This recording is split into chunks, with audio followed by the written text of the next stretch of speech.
என்னை நேசிக்கின்றாயா, என்னை நேசிக்கின்றாயா.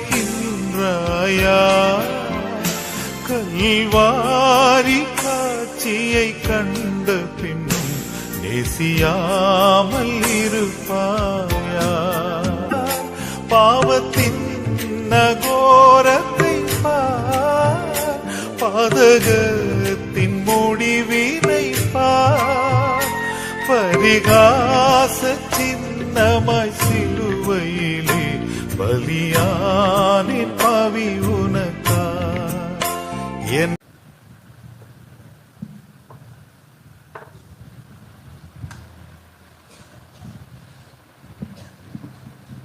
ஜெபிக்கலாம்.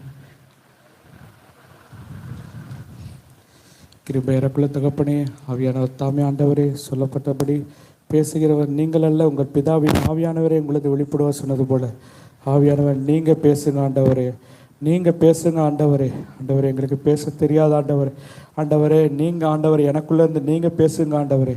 ஆவியானவரே நீர் ஆண்டவரே பாவத்தை குறித்து, நீதியை குறித்து, நியாயத்தீர்ப்பை குறித்து கண்டித்து உணர்த்தி ஆண்டவரே உம்முடைய வருகைக்கு எங்களை ஆயத்தப்படுத்தத்தக்கதாக ஆண்டவரே நீர் மன்னாவை போஷித்து எங்களை நடத்தும்படியாக உம்முடைய கரத்தில் ஒப்புக் கொடுக்கிறோம் ஆண்டவரே. எங்கள் சுயமோ மாம்சமோ எதுவும் மேலோங்காதபடிக்கு ஆண்டவரே ஆவிக்குள்ள ஆண்டவரே நாங்கள் புதிதானவர்களாக மாறத்தக்கதாக ஆவியானவர் நீர் எங்களை ஒரு விஷயம் உம்முடைய கரத்தில் ஒப்புக் கொடுக்கிறோம் சுவாமி. நீர் பேசும்படியாக எங்களை தாழ்த்துகிறோம், வெறுமையாக்கிறோம். சகல துதி கன மகிமையெல்லாம் ஒருவருக்கே செலுத்தத்தக்கதாக இயேசுவின் நாமத்தினால் நல்ல பிதாவே, ஆமென் ஆமென். Praise the Lord. ஹல்லேலூயா ஹல்லேலூயா. கர்த்தர் உங்களை ரொம்ப நேசிக்கிறார். இயேசு உங்களை நேசிக்கிறார். இயேசு உங்கள் மேலே அன்பாக இருக்கிறார். நிச்சயமாக அது சொல்லப்பட்டபடி தேவன் உங்கள் கண்ணீர் யாவையும் என்ன செய்கிறாரு? துடைக்கிறார். நீங்கள் அழுதா அவர் அழுவார், நீங்கள் அழுதா அவர் நினச்சுவார் அழுவார். அப்போ நம்ம என்ன செய்யணும்? அவர் அழ வைக்கக்கூடாது. நம்ம என்ன செய்யணும்? சந்தோஷமாக இருக்கணும். இது கர்த்தர் உண்டு பண்ணின நாள், இதில் களி கூர்ந்து மகிழ கடவுன்னு சொல்லி நம்ம ஒவ்வொரு நாள் சந்தோஷமாக இருக்கணும். நம்ம பூமியில் நம்மளை ஜாதிகளுக்குள்ளே நம்மளை மேன்மையாக வைப்பார். நிச்சயமாக ஆண்டவர் வைக்கத்தான் போகிறாரு, வச்சுக்கிட்டு தானே இருக்கிறாரு. ஏன்னா இன்றைக்கி பார்த்தீங்கன்னா யாருக்குமே கிடைக்காத ஒரு விஷயம் என்னென்னா, நம்மளுக்கு சில எப்படி மிலிட்ரிக்கு பார்த்தீங்கன்னா ஒரு பிரதமருக்கு பார்த்தீங்கன்னா மிலிட்ரி கூட போகிறாங்களோ அதே மாதிரி நம்மளுக்கு முன்பாக தூதர்களை கட்டளையிடுறாராம். நம்ம கால் சரிக்கு விழுறதுக்கு முன்னாடியே தூதர்கள் நம்மளை தாங்குறாங்க பாருங்கள். அப்போ எவ்வளோ விசேஷித்தவர்களாக நம்மளை ஆண்டவர் வச்சுருக்காரு பாருங்கள். அப்படிப்பட்ட ஆண்டவரை நம்ம என்ன செய்கிறோம்? துதிக்கணும். அப்படிப்பட்ட ஆண்டவருக்கு நம்ம என்ன செய்கிறோம்? நன்றி சொல்லணும், ஜெபிக்கணும். கர்த்தர் நம்ம ஜெப எல்லாத்தையும் என்ன செய்கிறாரு? கேட்குறாரு. கரெக்டு தானே? நம்ம ஜெபத்துக்கு கர்த்தர் பதில் கொடுக்கிறவராக இருக்கிறாரு. ஜெபத்தை கேட்கிறவரே மாம்சமான யாவரும் என்ன செய்வாங்களா? உம்மிடத்தில் வருவார்கள் சொல்லிட்டு சங்கீதம் 65:2 நம்ம வாசிக்கிறோம். கர்த்தர் என்ன செய்கிறாரு? நிச்சயமாக நம்ம ஜெபத்தை கேட்கிறவராக இருக்கிறாரு. அவர் நமக்கு முன்னிலையில் கடந்து செல்கிறவராக இருக்கிறாரு. நம்மளுக்கு பின்னாடி நம்ம கூட வர்றவராக இருக்கிறாரு. அவர் நமக்குள்ளே இருக்கிறாரு. 1 யோவான் 4:4 சொல்லப்பட்டபடி உலகத்தில் இருக்கிறவர்களை காட்டிலும் உங்களில் இருக்கிறவர் பெரியவர். அந்த விசுவாசம் நமக்குள்ளே இருக்கணும். நான் தான் சொன்னேன், திரும்ப சொன்னேன், நம்ம உருவாகிறதுக்கு முன்னாடியே கர்த்தர் நம்மளுக்கு என்ன தேவைங்கிறத உருவாக்கிட்டு தான் நம்மளை உருவாக்குனார். நம்ம அவ்வளோ விசேஷித்தமானவங்க. நீங்கள் நினைக்கலாம், முதல்ல நான் உருவாகலையே, முதல்ல வெளிச்சம் தானே உண்டானுச்சு, வானத்தை தானே உண்டாக்குனாரு, நட்சத்திரங்களை தானே உண்டாக்குனாரு, கடைசி 6வது என்ன செஞ்சார்? மிருகங்களோடு சேர்ந்த மனுஷனே உருவாக்கிட்டாருன்னு சொல்லிட்டு நீங்கள் நினைக்கலாம். ஆனால் நான் சொல்கிறேன், நீங்கள் உருவாகலைன்னா அதுக்கு வேல்யூ இல்லை. நீங்கள் உருவாது எதுக்குன்னா அதை பயன்படுத்துறதுக்காண்டி தான் ஆண்டவர் உங்களை உருவாக்கியிருக்காரு. நீங்கள் இல்லாமல் அது இருந்துச்சுன்னா அது வேஸ்ட்டு. அதனால் அதை காட்டில் ஆண்டவர் நம்மளை என்ன செஞ்சுருக்காரு? மேன்மையாக வச்சுருக்காரு. கர்த்தர் நிச்சயமாக நம்மளை என்ன செய்வார்? ஆசீர்வதிப்பார். இப்போ நம்ம எல்லாம் என்ன சொன்னோம்? கர்த்தர் நம்மளை நேசிக்கிறார், நம்மளை அன்பு செலுத்துகிறாருங்கிறோம். கரெக்டு தானே? எல்லாம் அமைச்சு சொன்னீங்களா இல்லையா? கர்த்தர் நம்மளை மேன்மையாக வைப்பார் அப்படின்னு சொல்லும்போது என்ன சொன்னோம்? அம்பா தானே இருக்கிறோங்கிறோம். கர்த்தர் நம்மளை நேசிக்கணும் அப்படின்னா நம்ம சில விஷயங்களுக்கு நம்ம விட்டு கொடுத்து தான் ஆகணும். நம்மளை அடிப்பார். ஏன் அடிக்கிறாரு? கர்த்தர் அடிக்கிறவரா அழிக்கிறவரா? ஏன் அடிக்கிறாரு? சரியாகணும்னு சொல்லிட்டு. எபிரேயர் 12 எடுத்து வாசிக்கலாம். எபிரேயர் 12:5 அன்றியும்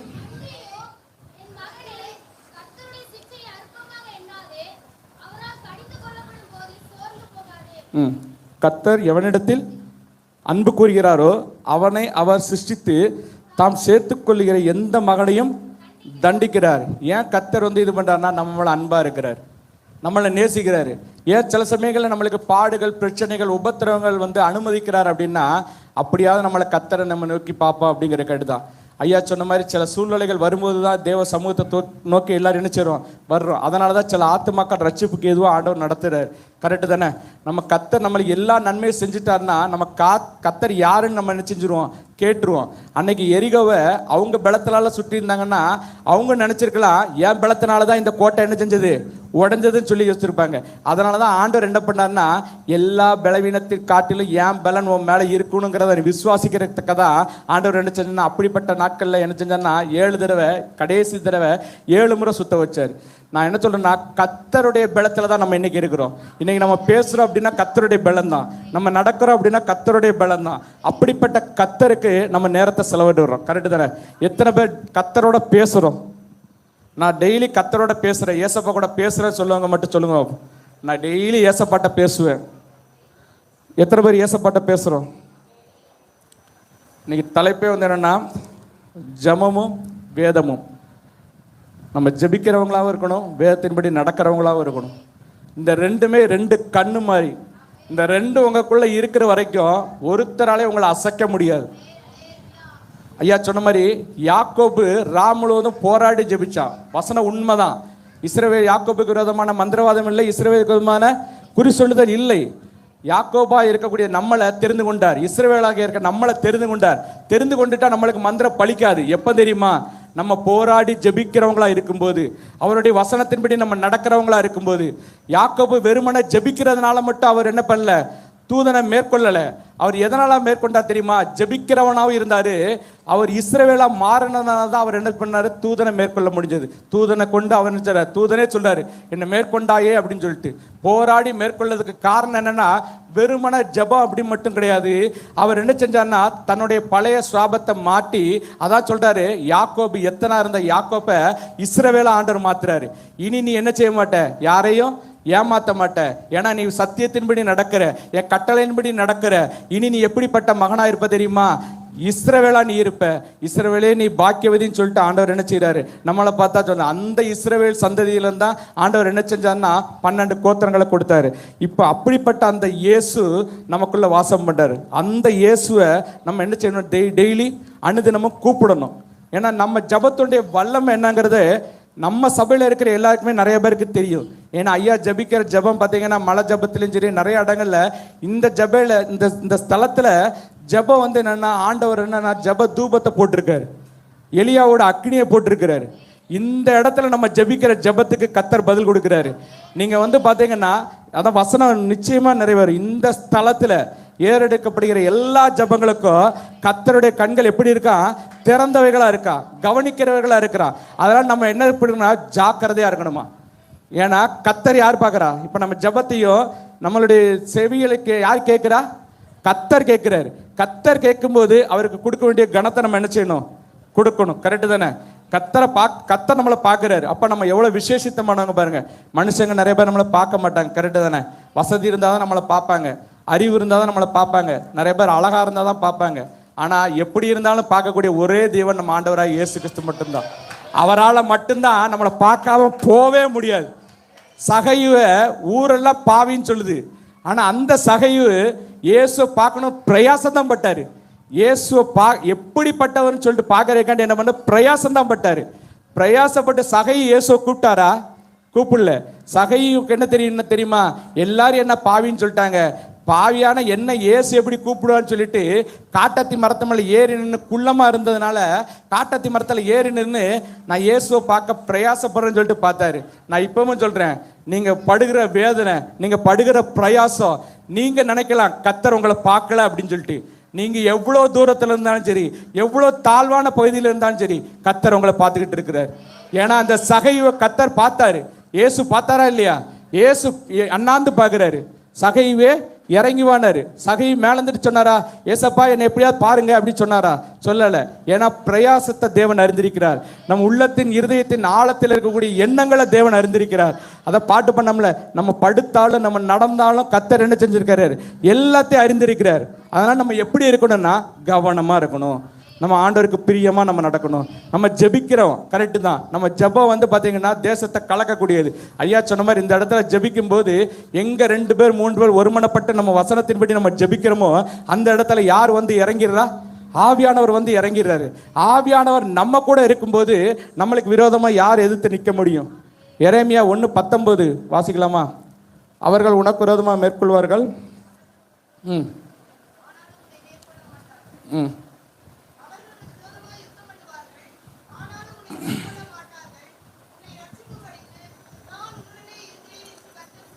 இதை யாரால சொல்ல முடியும்? யாரால சொல்ல முடியும்? உன்னை ரட்சிக்கிறதுக்காண்டி நான் உன் கூடையே இருக்கிறேன்னு சொல்லிட்டாரு. கரெக்டு தானே? யோவான் 8:29 வாசிங்க. மனுஷங்க எல்லாம் ஒரு சமயத்தில் என்ன செஞ்சிருவாங்க? நம்மளை விட்டு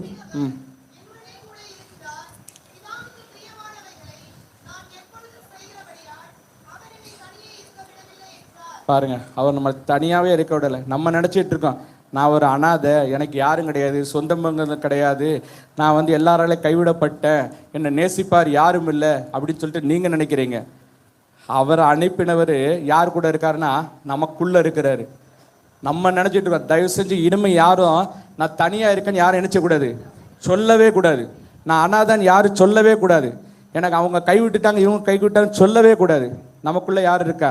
என்னை அனுப்பினவர் என்னோட கூட இருக்கிறவர். அவர் என்ன செய்ய மாட்டார்? என்னை தனியாக இருக்க விடவே மாட்டார். நான் சொல்கிறேன், நீங்கள் எங்கே போனாலும் அவர் உங்கள் கூட தான் இருக்கிறாரு. எங்கே போனாலும் நீங்கள் அவர் உங்களை பார்த்துட்டே தான் இருக்கிறாரு. நம்ம ஜெபிக்கிற ஜெபம் ஆண்டவர் என்ன செய்வார் தெரியுமா? தூதனை இறக்குவார். கொர்நேலியு வீட்டில் ஜெபிக்கிறதுக்கு கொர்நேலியு ஜெபிக்கிறாரு. ஜெபிக்கும் போது என்ன பண்ணுறாரு தெரியுமா? தேவ தூதன் இறங்கி வந்தார். இறங்கி வந்தாரா இல்லையா? கொர்நேலியு வீட்டுக்குள்ளே தேவ தூதன் இறங்கி வராரு. ஏன்னா கொர்நேலியு பார்த்தீங்கன்னா தேவ பக்தி உள்ளவன், தான தர்மம் செய்யக்கூடிய ஒரு மனுஷன். அந்த இடத்துல யார் வாரா? தூதன் இறங்கி வரார். நம்ம ஜெபிக்கிற ஜெபத்தில் தூதன் இறங்கி வரணும். யாக்கோபு போராடி ஜெபிக்கும் போது இயேசுவால் அங்கே என்ன செய்ய முடியல, கத்தரால அங்கே உட்காரவே முடியல. பாருங்க, இறங்கி வந்துட்டாரு பாருங்க. நம்ம ஜெபிச்சோம்னா தூதன் என்ன செய்வார்? நம்ம ஜெப அறையில் வந்து இறங்கணும். அதுக்கு போய் பார்த்தீங்கன்னா நம்ம வந்து பார்த்தீங்கன்னா தானியேல் கூட ஜெபிச்சாரு. ஜெபிக்கும் போது பார்த்தீங்கன்னா தூதன் இறங்கி வந்தார். தானியேல் 9ஆம் அதிகாரம் 20-21. தானியேல்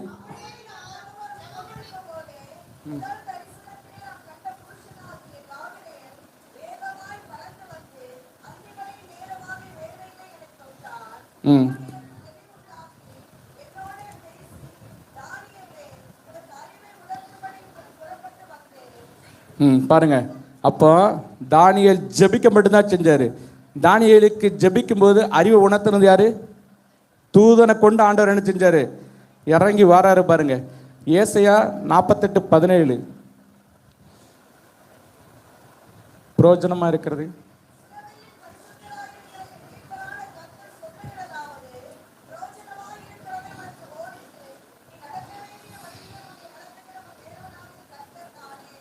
அவர் நம்மளுக்கு பிரயோஜனமா இருந்து என்ன செய்றாரு? சில காரியத்தை நம்மளுக்கு நடத்துறாரு.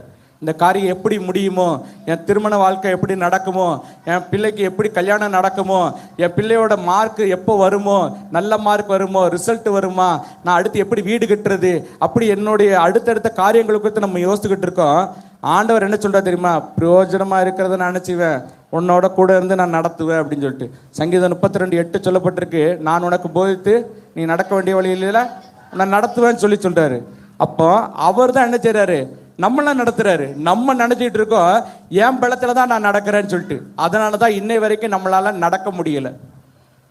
நம்ம அவர் கையில நம்ம ஒப்பு கொடுத்துட்டோம் அப்படின்னா அவர் நம்மளை நடத்தி கொண்டு போவார். எப்பவுமே நம்மளாம் நடக்கிறத காட்டிலும் அப்பா கைப்பிடிச்சாதான் நம்மளுக்கு ஒரு என்னது, ஒரு பாதுகாப்பு. கரெக்டு தானே? அப்பா கை இல்லாமல் நம்மளால நடக்குதா என்ன ஆகும்? விழுந்துருவோம். கரெக்டு தானே? சின்ன பிள்ளைங்கள்லாம் பார்த்தீங்கன்னா அன்னைக்கு போயிட்டு இருக்கோம், பார்த்தீங்கன்னா ரோட்டில் செம காத்தடிக்குது, வெயில் உஷ்ணம் அப்படி உஷ்ணம் அடிக்குது. பார்த்தீங்கன்னா ஸ்பீட் பிரேக்கரில் ஒருத்தர் மேலே ஏறி போடுறாரு, கை குழந்தை வந்து மடியில் அப்பா மடியில் இருந்துக்கிட்டு தெரிஞ்சது நல்லா தூங்குது. பின்னாடி இருக்காங்க அம்மா தூக்கி எந்திச்சு உட்காடுறாங்க, பயப்படுறாங்க. கை குழந்தைக்கு என்ன ஒரு நம்பிக்கை தெரியுமா? நான் யார் கரத்துக்குள்ளே இருக்கேன்? எங்கள் அப்பா கரத்துக்குள்ளே இருக்கேன். அப்பா கையை பிடிச்சிட்டு நடத்தும் போது நீங்கள் எதுக்கும் பயப்பட வேண்டிய அவசியம் இல்லை. எவ்வளோ பெரிய அக்னியாக இருந்தாலும் சரி, எவ்வளோ பெரிய கொந்தளிப்பா இருந்தாலும் சரி, ஏசு உங்க படகுல இருந்துட்டாருன்னா, அவர் தூங்குனான்னு உட்கார்ந்தான்னு படுத்தான்னு அவர் எங்க இருக்காரு? நம்ம படகுல இருக்காரு. அவர் நம்ம படகுல இருக்கும்போது நம்ம ஏன் மற்ற படகை பார்த்துக்கிட்டு இருக்கோம்? நம்மகிட்ட பிரச்சனையே அங்கதான் ஸ்டார்ட் ஆகுது. கரெக்டு தானே? எனக்குள்ள இயேசு இருக்காரு, என்ன ஒரு விதமா நடத்துவாரு, உங்களை ஒரு விதமா நடத்துவாரு. கரெக்டு தானே?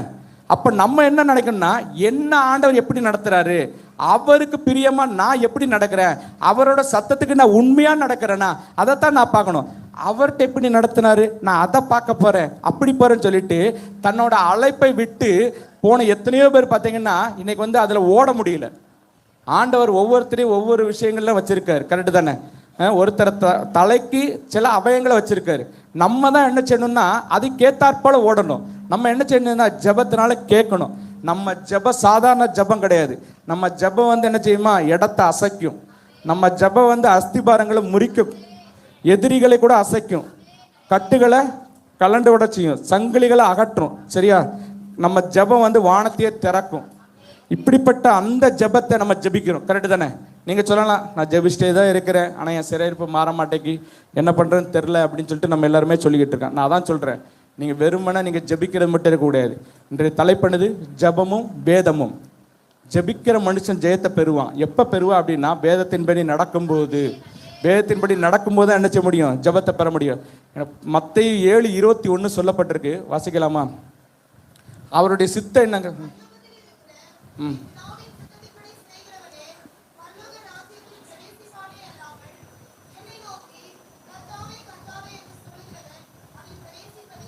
பரலோக சித்தத்தின்படி நம்ம ஜெபிக்கணும். நான் கத்தாவே கத்தாவேன்னு சொல்லி கூப்பிட்டுக்கிட்டு இருக்கேன், ஆண்டவர் என் ஜெபத்துக்கு பதில் கொடுக்க மாட்டேங்காரு, அவருக்கு கண்ணு இல்லை காது இல்லைன்னு சொல்லிட்டு நம்மளாவே என்ன செஞ்சிடறோம், சில சமயம் சோர்ந்து போயிடுறோம். அப்படிதானே? நான் எப்பவும் சொல்றேன், நீங்க சோர்ந்து போகாதீங்க, விழித்திருந்து ஜெபம் பண்ணுங்க. வசனம் தான் சொல்றேன், நீங்க விழித்திருந்து ஜெபம் பண்ணுங்கள் சொல்லிட்டு, இடைவிடாமல் ஜெபம் பண்ணணும், விழித்திருந்து ஜெபம் பண்ணணும். நான் என்ன சொல்றேன்னா, நம்ம ஜெபத்தை ஆண்டவர் கேட்பாருங்கிற விசுவாசத்தோடு ஜெபிக்கணும். கரெக்டா இல்லையா? நம்ம வந்து என்னன்னா அவரோட சித்தம் என்னங்கிறத நம்ம அறிந்து நம்ம ஜெபிக்கணும். என்னை உண்டாக்குனது எதுக்காண்டி, ஏன் ஆண்டவர் என்னை உண்டாக்குனாரு, அவரை துதிக்க, அவரை ஜெபிக்க, அவர் வார்த்தையின்படி நடக்க, அதுக்காண்டி தான் நம்மளை உண்டாக்குறாரு. அதாவது பிரமிக்கத்தக்க அதிசயமாக உண்டாக்கினபடினா நான் கர்த்தரை என்ன செய்வேனா துதிப்பேன்னு சொல்லிட்டு சங்கீதக்காரர் சொல்றாரு. நம்ம பாடினோம்ல, பிரமிக்கத்தக்க அதிசயமா நம்மளை உண்டாக்கியிருக்காரு. கரெக்டா இல்லையா? கருவில் நம்ம உருவாகிறதுக்கு முன்னாடியே நம்மளை என்ன செஞ்சிருக்காரு, பேச சொல்லி அழைத்திருக்காரு. உங்க ஒவ்வொருத்தரையும் பேச சொல்லி அழைச்சிருக்காரு. நீங்க என்ன பண்றீங்க தெரியுமா? நம்ம பிரச்சனையே பக்கத்து படகை பார்க்கறது தான். அவங்க இப்படி இருக்கிறாங்க அப்படி இருக்கிறாங்க, அதை தான் பார்க்குறோம். நம்ம படகுல இயேசு இருக்கிறார், அவருக்கு எது விருப்பம் அதை நான் செய்ய போறேன். என் மணவாளனுக்கு எது விருப்பம் அதுதான் ஒரு மணவாட்டி யோசிக்கணும். கரெக்டா இல்லையா? இப்போ பார்த்தீங்கன்னா வீட்டில் வந்து பொண்ணு பார்க்க வராங்க. பொண்ணு பார்க்க வரும்போது பார்த்தீங்கன்னா பொண்ணு என்ன யோசிக்கும், மாப்பிள்ளையோட குணாதிசயத்தை யோசிக்குமா, மாப்பிள்ளையோட ஃப்ரெண்டு எப்படி அப்படி எதை யோசிப்பாங்களே யாராவது? இவர் தான் எனக்கு வரக்கூடிய என் வாழ்க்கத்தோட, அவருக்கு எது பிரியம், அவருக்கு எது விருப்பம், அவருக்கு நான் எப்படி ட்ரெஸ் போட்டால் அழகா இருக்கும், அவருக்கு நான் எப்படி பேசினா அழகா இருக்கும், அவருக்கு நான் எப்படி சமைச்சு கொடுத்தா அழகா இருக்கும், இதை யோசிச்சாதான் அந்த குடும்பம் எப்படி இருக்கும், நல்லா இருக்கும், ஆசீர்வாதமா இருக்கும். அதை விட்டுட்டு நான் மலவானனை பார்க்க மாட்டேன் அப்படின்னு சொல்லி இருந்தோம்னா என்ன ஆகும்? நடக்குமா? குழப்பம்தான் வரும். கரெக்டு தானே? குழப்பமே வரக்கூடாது, நம்மளுக்கு தெளிவாக இருக்கும். கரெக்டா இல்லையா? ஐயா சொன்ன மாதிரி அந்த 12 வருஷம் பெரும்பாடுள்ள ஸ்திரீ என்ன பண்ணாங்கன்னா, 12 வருஷத்துக்கு முன்னாடியே யாராவது இயேசுவை பற்றி அவங்கள்ட்ட சொல்லியிருந்தாங்க, அட்லீஸ்ட் ஒரு 11 வருஷத்துக்கு முன்னாடியே சொல்லியிருந்தாங்கன்னா ஒரு வருஷத்தில் அவங்களுக்கு என்ன செஞ்சுருக்கும், அந்த வேதனை நீங்கி சுகமாக இருந்திருப்பாங்க. 12 வருஷம் பெரும்பாடு பட்டது உண்மைதான். ஆனால் இயேசுவை கரெக்டான சமயத்தில் தெரிந்து கொண்டாங்க. எனக்கு இதை விட்டால் வேற வழி. ஆனால் முதல்லையே நம்மளுக்கு பார்த்தீங்கன்னா ஆண்டவர் நம்மளுக்கு முதல்லையே நம்மளை சொல்லிட்டாரு, என்னை தவிர வேற யாரும் ஒன்றை செய்ய முடியாது, உன்னை சுகப்படுத்த முடியாது, என்னை தவிர உன்னை யாராலையும் காப்பாற்ற முடியாது. நீ வேணா எத்தனை மனுஷங்கிட்ட போ, எத்தனை சொந்தக்காரங்கிட்ட போ, ஏமாந்து தான் வருவேன். நான் இப்பவும் சொல்கிறேன், ஏமாந்து தான் வருவோம். ஏன்னா மனுஷங்க நம்மளை கைவிட்டுருவாங்க. வசனம் சொல்லுதில்ல, மனுஷன் மேல் நம்பிக்கை இருப்பதை பார்த்தாலும் கர்த்தர் மேலே பற்றுள்ளதாக இருப்பது நலம். நாசியில் சுவாசம் உள்ள மனுஷனை நம்புவதை பார்க்கலாம் கர்த்தரை என்ன செய்யணும், நம்பணும். கரெக்டு தானே? ஏன்னா இன்னைக்கு நிறைய பேர் பார்த்தீங்கன்னா ஒரு திருமணம் ஆகட்டும், சொந்தக்காரங்க கடைசி சமயத்தில் எனக்கு இவ்வளோ கொடுத்துருவாங்க அவ்வளோ கொடுத்துருவாங்கன்னு சொல்லிட்டு, திருமண காரியம் மட்டும் இல்லை, ஊழியத்தில் கூட நம்ம சில சமயங்களை யோசிப்போம், இவங்க மூலமாக நம்மளுக்கு வரும்னு நினைப்போம். ஆனால் என்ன செய்வார் தெரியுமா, ஆண்டவர் அன்னைக்கு தான் என்ன செய்வார் தெரியுமா, பார்வோனுடைய இருதயத்தை கடினப்படுத்தின மாதிரி என்ன செய்வார்னா கடினப்படுத்திடுவார். நம்ம மேலே அவர் கோவம்லாம் கிடையாது, ஏன்னா அவரை நம்ம பார்க்கணும். எலியாவை காகத்தை கொண்டு போஷித்தாரு. எலியா என்ன பண்ணா தெரியுமா? காகத்தை கொண்டு போஷிக்கிற வரைக்கும் எலியா ஆண்டவருக்கு நன்றி சொல்லிக்கிட்டு இருந்தாரு. ஒரு சமயத்தில் ஆண்டவரை மறந்துட்டு காகத்தை பார்க்க ஆரம்பிச்சிட்டாரு. அன்னைக்கு நிப்பாட்டினாரு, இவன் இதுக்கு மேலே விட்டோம்னா காகத்தை என்ன செஞ்சிருவான், சாப்பிட்டு காகத்தை என்ன செஞ்சிருவான், மகிமைப்படுத்திடுவான். நான் அதான் சொல்கிறேன், அண்ட சராசரங்களை படைத்ததை காட்டிலும் அவர் நம்மளை உண்டாக்கினவரை நம்ம என்ன செய்யணும், பார்க்கணும். அவர் தான் நம்மளை என்ன செய்வார்னா உருவாக்கியிருக்காரு. அவர் தான் நம்மளை வழி நடத்துவார். தயவு செஞ்சு சொல்கிறேன், எதுக்கும் சோர்ந்து போகாதீங்க. கத்தரை தேடி வந்த ஒருத்தரை அவர் வெட்கப்பட்டதா சரித்திரமே கிடையாது. இதுவரை காட்சி பாடுகள் வரும், பாடுகள் பிரச்சனைகள் எல்லாம் வரும். ஆனால் பாடுகள் பிரச்சனைகள் மத்தியிலையும் ஆண்டவர் நம்ம கூட இருக்கிறார். எந்த மனுஷன் நம்ம கூட இருக்க மாட்டான், ஆனால் அவர் நம்ம கூட இருக்கிறார். பார்த்தீங்கன்னா சித்தம் இல்லாமல் நம்ம நினைச்சக்கூடாது, ஜெபிக்கக்கூடாது. நம்ம ஆண்டவர் சமூகத்தில் கேட்கணும், ஆண்டவரே. அதே மாதிரி என்னன்னா, சிலர் நினைச்சவங்க தெரியுமா, நான் ஜெபம் மட்டும் பண்ணுவேன் அப்படின்னு சொல்லிட்டு ஜெபிக்க மட்டும் செய்வாங்க. ஆனால் கிரியில் என்ன செய்ய மாட்டாங்க, காமிக்க மாட்டாங்க. கிரியை இல்லாத விசுவாசம் எப்படிப்பட்டதா இருக்கு, செத்ததா இருக்கு. கிரியை அப்படின்னா நம்ம வசனத்தை எப்படி நம்ம நடக்கிறோமா, வசனத்தை எப்படி நடக்கும்போது தான் ஆண்டவர் என்ன செய்வார்னா நம்ம ஜெபத்தை கேட்பார். நம்ம ஜெபத்தை கேட்கக்கூடிய தேவன் என்ன செய்வார்னா என்னைக்குமே நேற்றும் இன்றும் என்றும் மாறாதவர். அவர் பொய் சொல்ல ஒரு மனிதன் அல்ல. வாசிக்கலாம் என்னாகும் 23:19.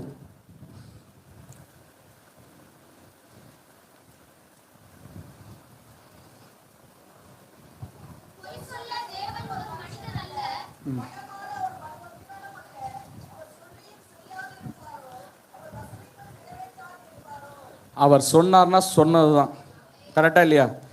அவருடைய தீர்மானம், அவருடைய அன்பே என்ன தெரியுமா, ஒருத்தர் கூட கெட்டு போகக்கூடாது, ஒருத்தர் கூட கெட்டு போகக்கூடாது. எல்லாம் வந்து எங்கே வந்துடணுமா, பரம காணானுக்குள்ளே கொண்டு போகணுங்கிறதுக்காண்டி தான் ஆண்டவர் என்ன பண்ணுறாருன்னா பிரயாசப்படுறாரு.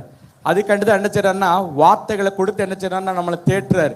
ஆவியானவர் எதுக்காண்டி நம்மளுக்கு கொடுக்கப்பட்டிருக்கா தெரியுமா? அந்த ஆவியானவரோட துணையோட தான் நம்ம என்ன செய்யணும்னா பரம தேச காணான நம்ம அடைய முடியும். அப்படி இல்லாமல் நம்மளால என்ன செய்ய முடியாது, போக முடியாது. பார்த்தீங்கன்னா தேவ வார்த்தையில் என்ன இருக்கு தெரியுமா, வல்லமை இருக்கு. நம்ம ஜெபிக்கிறோம், ஆனால் அதே சமயத்தில் தேவ வார்த்தையின்படி நம்ம நடக்கணும். ஐயா சொல்லுவாங்களே சங்கீதம் 107:20. அவர் என்ன செய்வார்னா வசனத்தை அனுப்பி என்ன செய்வாரா, குணமாக்குறவரா இருக்கிறாரு.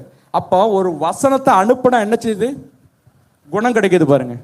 இப்போ 100க்கு அதிபதி வந்து என்ன கேட்குறான், 100க்கு அதிபதியோட வேலைக்காரன் என்ன செய்தான், வியாதியா இருக்கிறான். 100க்கு அதிபதியோட வேலைக்காரன் வியாதியா இருக்கிறான். அந்த 100க்கு அதிபதி பாருங்க ஒரு புறஜாதி, கரெக்டு தானே? அவர் வந்து பார்த்தீங்கன்னா இயேசு வாராருன்னு சொல்லிட்டு இயேசு கிட்ட போறாரு. போயிட்டு என்ன பண்றாரு, 100க்கு அதிபதி போயிட்டு என் வேலைக்காரன் என்ன செய்யணும், சுகமாகணும் அப்படின்னு சொல்லிட்டு கேட்குறான். அப்போ அவர் என்ன சொல்றாரு, வீட்டுக்கு வந்தாரா? அவர் 100க்கு அதிபதி என்ன சொன்னார்னா, நீங்க வீட்டுக்கு வர்றதுக்கு நான் எப்படிப்பட்டவன் இல்லை, பாத்திரன் அல்ல, நீங்க ஒரு வார்த்தை சொல்லும், அந்த வார்த்தை என்ன செய்யும், என்ன சுகப்படுத்தும் அப்படின்ட்டு. இப்போ 100க்கு அதிபதி பைபிள் படிச்சாரா? அவர் சங்கீதம் 107:20 படிச்சிருக்காரா?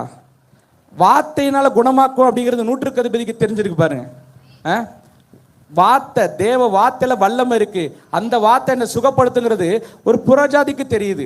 ஆனா நம்ம இயேசுவை ஏற்றுக்கொண்ட நம்ம என்ன செய்யணும் தெரியுமா, தேவ வார்த்தைக்கு எந்த அளவு முக்கியத்துவப்படுத்துங்கிறத நம்ம ஆராய்ச்சி பண்ணி பார்க்கணும். ஒவ்வொரு நாள் நம்ம ஜெபிக்கிறோம், வேத வாசிக்கிறோமா, வேதத்தின்படி நம்ம நடக்கிறோமா. பாஸ்டர் கூட அடிக்கடி சொல்லுவாங்க, நம்ம இந்த வாசனத்தை படிக்கும்போது இதுக்கு நான் வந்து பாத்திரமா இல்லையே அப்படின்னு சொல்லிட்டு சில காரியங்கள் என்ன செய்வாங்கன்னா கை வச்சு என்ன செய்வாங்கன்னா ஜெபம் பண்ணி அழுது ஜெபிப்பாங்களாம். எல்லாருமே அப்படிதான். எல்லாருமே பார்த்தீங்கன்னா யாருமே வசனத்தின்படி எல்லாராலும் 100% நடந்துட முடியுமா? ஆனால் முயற்சி பண்ணுறோம். பரிசுத்தாவியா நம்மளுக்கு உதவி செய்கிறார், கரெக்டு தானே? பரிசுத்தாவியான உதவியோடு தான் நம்ம எந்த காரியத்தை செய்ய முடியும். தயவுசெய்து சொல்கிறேன், நம்ம மாம்ச பலத்தை நம்பி நமக்கு கிடையாது, நம்ம ஆண்டவருடைய பலத்தை நம்பி நம்ம ஓடிக்கிட்டு இருக்கோம். அப்போ அந்த வார்த்தை என்ன செய்யுதுன்னா நம்மளை குணமாக்குது. 100க்கு அதிபதி பாருங்க ஒரு வேலைக்காரனுக்காண்டி பிரயாசப்படுறாரு. நம்மளுக்கு கீழே உள்ளவங்களுக்காண்டி என்னைக்கா பிரயாசப்பட்டிருக்காமா? ஒரு 100க்கு அதிபதிக்கு ஒரு ஆத்ம பாரம் இருக்கு பாருங்க. அவர் எந்த பொசிஷன்ல இருக்கிறாரு பாருங்க. அவருக்கு பணம் இருக்கு, அதிகாரம் இருக்கு. ஆனா வேலைக்காரனை எப்படி அவர் மதிக்கல, துச்சமாவோ அற்பமாவோ மதிக்கல. அப்ப அந்த வேலைக்காரன் அந்த அதிபதிக்கு எவ்வளவு உண்மையா இருந்திருப்பான். நம்ம நினைக்கிறோம், நம்மள தெரிஞ்சதெல்லாம் என்ன தெரியுமா, என்ன வந்து என்ன பண்ணிட்டாங்க, என்ன ஒதுக்கிட்டாங்கன்னு தான் சொல்றோம். ஏன் வேலைக்காரனை ஒதுக்கலையே, என்ன காரணம்? வேலைக்காரன் அந்த அளவுக்கு உண்மையா இருந்தான், கரெக்டு தானே? நம்ம எந்த அளவுக்கு உண்மையா இருக்கிறோமோ அந்த அளவுக்கு எஜமான் நம்மளை நேசிப்பார். நம்ம எந்த அளவுக்கு நம்ம பிரயாசப்படுறோமோ அதுக்கேற்ற மாதிரி எஜமான் நம்மளை நேசிப்பார். எஜமான் நம்மளை விட மாட்டார். ஏன் கேட்டீங்கன்னா நூற்றுக்கு அதிபதி எல்லா காரியத்திலும் உண்மையா இருந்தாரு. அதனால வேலைக்காரர் எல்லா காரியத்திலும் உண்மையா இருந்தாரு. அதனாலதான் நூற்றுக்கு அதிபதி தன்னோட ஸ்தானத்தை விட்டு என்ன பண்றாருன்னா இறங்கி ஓடுறாரு. தான் பிள்ளைக்கு ஏற்பட்ட பாதிப்பு மாதிரி என்ன செய்யறாரு, ஓடுறாரு. அப்ப எந்த அளவுக்கு அந்த வேலைக்காரன் வந்து அவ்வளவு உண்மையா இருந்திருப்பான். நம்ம உண்மையா இருக்கிறோமா? நம்மளை பொறுத்தல என்ன தெரியுமா, அவங்க என்ன மதிக்கல, அவங்க என் மேல அன்பு செலுத்தல, அவங்க என்ன கண்டுக்கல, என்ன விசாரிக்க முடியாத அளவுக்கு நீ என்ன நடந்துக்கிட்டான்னு சொல்லிட்டு நம்ம என்னைக்கா யோசிக்கிறோமா? நம்ம யோசிக்கணும். அவர் என்னை மறக்கிறாரு. ஏன் மறக்கிறாரு? என்ன மறக்க மாட்டேன்னு சொல்லியிருக்காரு, என்ன கைவிட மாட்டேன்னு சொன்னாரு. ஏன் என்ன கைவிட்டாரு? ஏன் என்ன மறந்துட்டாரு? நான் ஏதாவது தப்பு பண்ணிட்டேனா அப்படின்னு சொல்லிட்டு நம்ம யாராவது யோசிச்சிருக்கோமா? நம்மளுக்கு தெரிஞ்சதெல்லாம் என்ன தெரியுமா, மற்றவங்களை சொல்றதே தான் நம்மளுக்கு குறையா இருக்கிறோம். நான் இப்பவும் சொல்றேன், வேதம் வந்து இருபுறமும் கருப்புள்ள பட்டயம். ஏன்னா நானும் அப்படிப்பட்ட காரியங்களை நிறைய நாட்கள்ல சொன்னது உண்டு. ஆனா நான் என்ன சொல்றது தெரியுமா, என்னைக்கு வந்து இயேசு சொன்ன வார்த்தை அப்படி 100% நிறைவேறுங்கிறத 100% உணர்ந்தானோ அன்னைக்கு நம்மளும் உணர்ந்துக்கணும். கரெக்டா இல்லையா? அவர் நம்மளை கைவிட மாட்டார்னா கைவிட மாட்டார். அப்ப கைவிடக்கூடிய சூழ்நிலைக்கு நம்ம தள்ளப்படுறோம் அப்படின்னா ஆராய்ச்சி பண்ணி பார்க்கணும். எதனால இன்னைக்கு நான் இப்படிப்பட்ட சூழ்நிலையில இருக்கிறேன்? எதனால? ஒருவேளை என்னோட சுயத்தினால் ஓடிட்டேனா, என் பெருமை நிமித்தமா ஓடிட்டேனா, நான் கோபத்து நிமித்தமா இப்படி ஆயிட்டேனா, நான் மற்றவங்களை பார்த்ததுனால இப்படி ஆயிட்டேனா, நான் பரியாசம் பண்ணதுனால இப்படி ஆயிட்டேனா அப்படின்னு சொல்லிட்டு நம்ம என்ன செய்யணும், ஆராய்ச்சி பண்ணி என்ன செய்யணும், பார்க்கணும். பார்த்தாதான் என்ன செய்வார் ஆண்டவர் வந்து என்ன செய்வார்னா, சரி என் பிள்ளை வந்து என்ன செய்யுது, தப்ப உணர்ந்துட்டு அப்படின்னு சொல்லிட்டு ஆண்டவருக்கு தெரியும். நம்ம அதான் பார்த்தோம்னா அந்த ஆயக்கார ஜபம், ஆயக்கார ஜபத்தில் அவர் எப்படி ஜபிக்கிறாரு, 18 லூக்கா 18:10-14.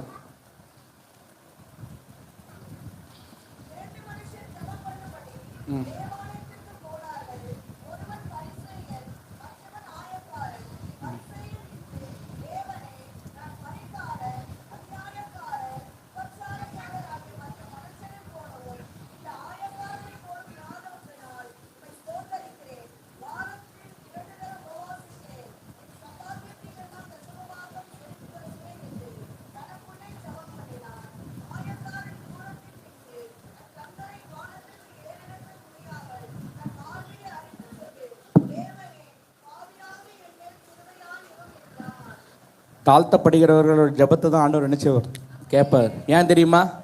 பெருமையுள்ளவருக்கு கத்தர் எப்படி இருக்கிறாரு, எதிர்த்து நிற்கிறாரு. உன் பெருமை கத்தர் முன்னாடி என்ன செய்யாது, செல்லவே செல்லாது. கரெக்டா இல்லையா? அவருக்கு ஒன்றை காட்டிலும் மேலானவங்கள தெரியும். ஆனா ஒன்னையே தேர்ந்தெடுத்துக்கா தெரியுமா? ஏன் பாவியான என்னையே தேர்ந்தெடுக்கா தெரியுமா? ஏன்னா அவருக்கு முன்னாடி நான் தாழ்மையா இருக்கணுங்கிற கட்டு தான். அதனாலதான் பாத்தீங்கன்னா ஞானவான்கள்லாம் விட்டுட்டாரு, பலவான்கள்லாம் விட்டுட்டாரு. யாரை தெரிஞ்சு கொண்டாரு? பைத்தியமானவங்களையும் பலவீனமானவங்களையும் தான் என்ன செஞ்சுக்கிட்டு இருக்காரு, தெரிந்து கொண்டார். அப்போ நம்மளை தெரிந்து கொண்டிருக்காருன்னா, நம்மளை தெரிந்து கொண்டதுக்கு அப்புறம் நம்ம என்னத்து கிடையாது, நம்ம பைத்தியக்காரன் கிடையாது. கரெக்டு தானே?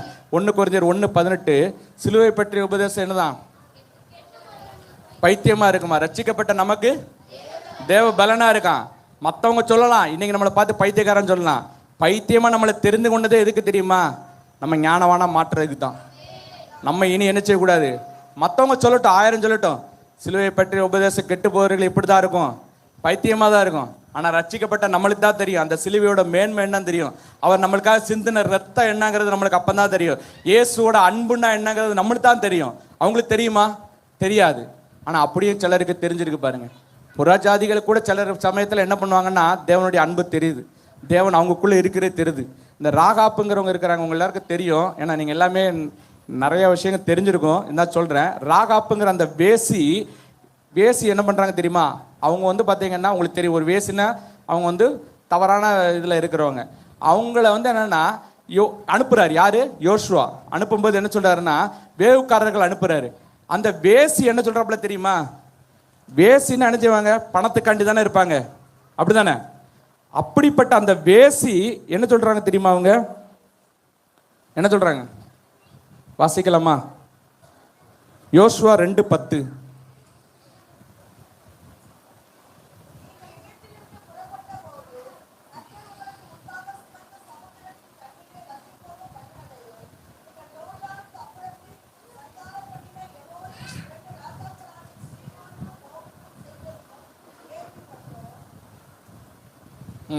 இப்போ பாருங்க, அந்த ராகாப் என்ன சொல்றாங்க பாத்தீங்களா?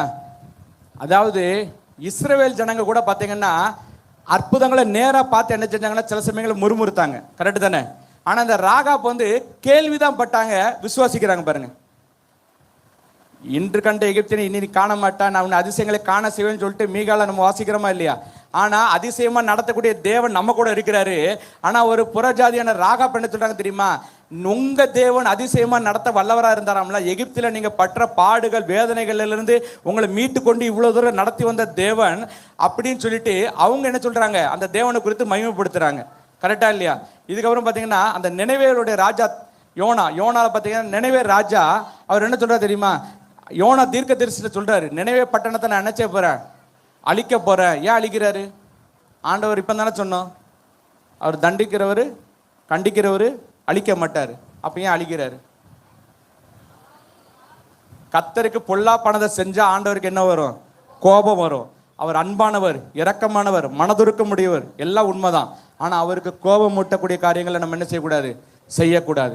ஆண்டவர் ஏன் தெரியுமா சில சமயங்கள்ல சில சந்தர்ப்பங்களை கொடுக்குறாரு தெரியுமா? எல்லாரும் ஒரே சமயத்துல பொல்லாப்பு செஞ்ச உடனே அடிச்சிருந்தாருன்னா இன்னைக்கு நம்ம யாருமே இங்க உட்கார்ந்துருக்க முடியாது. கரெக்டு தானே? எத்தனை பொல்லாப்புகள் செஞ்ச போதிலும் ஆண்டவர் நம்மளுக்கு ஏன் வந்து இன்னைக்கு ஜீவனை கொடுத்து வாழ வச்சிருக்காருன்னா, இந்த மரம் ஒரு நாள் கனி கொடுக்கும் அப்படிங்கிற கண்டுதான் ஆண்டவர் என்ன செய்யறாரு தெரியுமா? இந்த மரத்துக்கு நீர் பாய்ச்சி உரம் போட்டு வளர்த்து ஆளாக்கி பலனை கொடுத்து என்ன செய்யறாரு, சம்பாத்தியத்தை கொடுத்து என்ன செய்யறாரு, தேவையான பொருட்களை கொடுத்து நடத்துறாரு. ஏன் நடத்துறாரு தெரியுமா? எனக்கு அப்புறம் என் பிள்ளைங்களுக்கு நான் சம்பாதிச்சு கொடுக்கணும், ஃபிக்ஸட் டெபாசிட்ல போடணும், அப்படியா? இல்லை. ஏன் தெரியுமா? அவருக்காண்டி நம்ம எழும்பணும், அவருக்காண்டி பிரகாசிக்கணும். இதுக்காண்டி தான் ஆண்டவர் என்ன செஞ்சிருக்காரு தெரியுமா? நம்மளை உருவாக்கி இருக்காரு. நம்ம என்ன செய்யறோம் தெரியுமா? சில காரியங்களை குறித்து நம்ம என்ன செய்யறோம்னா நம்மளே என்ன செஞ்சுட்டு இருக்கோம், யோசிச்சுட்டு இருக்கோம். இப்போ இந்த பார்த்தீங்கன்னா இந்த இடத்துல பொல்லாப்பான காரியத்தை செஞ்சாங்க. அதனால ஆண்டவர் என்ன செய்யறாரு தெரியுமா? இந்த ஜனத்தை நான் என்ன செய்ய போறேன், அழிக்க போறேன்னு சொல்லிட்டாரு. ஆனா அழிக்க போறேன்னு சொன்னா கூட ஆண்டவர் ஒரு சந்தர்ப்பம் கொடுப்பார். அந்த எச்சரிப்பு சத்தம் நம்மளுக்கு காதல விழும்போது யார் யாரெல்லாம் அந்த எச்சரிப்பு சத்தத்துக்கு உண்மையா செவி கொடுத்தா அதுக்கு பயந்து நடந்தாங்களோ அவங்களெல்லாம் ஆண்டவர் விடுவிச்சிருக்காரு. கரெக்டா இல்லையா? இப்ப இந்த எச்சரிப்பு சத்தம் யோனா மூலமா கொடுக்கப்பட்டது. அந்த நினைவே ராஜா என்ன செய்யறாரு தெரியுமா? நினைவே ராஜா பயப்படுறாரு. நம்மளுக்கு எவ்வளவு எச்சரிப்பு சத்தம் கொடுத்தாலும் நம்மளுக்குள்ள என்ன இல்லை, எனக்குள்ள சொல்றேன், உங்களை சொல்ல பாவம், நீங்கெல்லாம் நல்லா தான் இருக்கிறீங்க. ஏன் நான் பார்த்தீங்கன்னா எவ்வளோ எச்சரிப்பு சத்தம் கொடுத்தா கூட நான் என்ன செய்ய மாட்டேங்கன்னா சில காரியங்களை நம்ம என்ன செய்யறோம், அஜாக்கிரதையை விட்டுறோம், அதை வந்து அற்பமாக நம்ம நினைச்சிடறோம், உதாசீனப்படுத்திடுறோம்.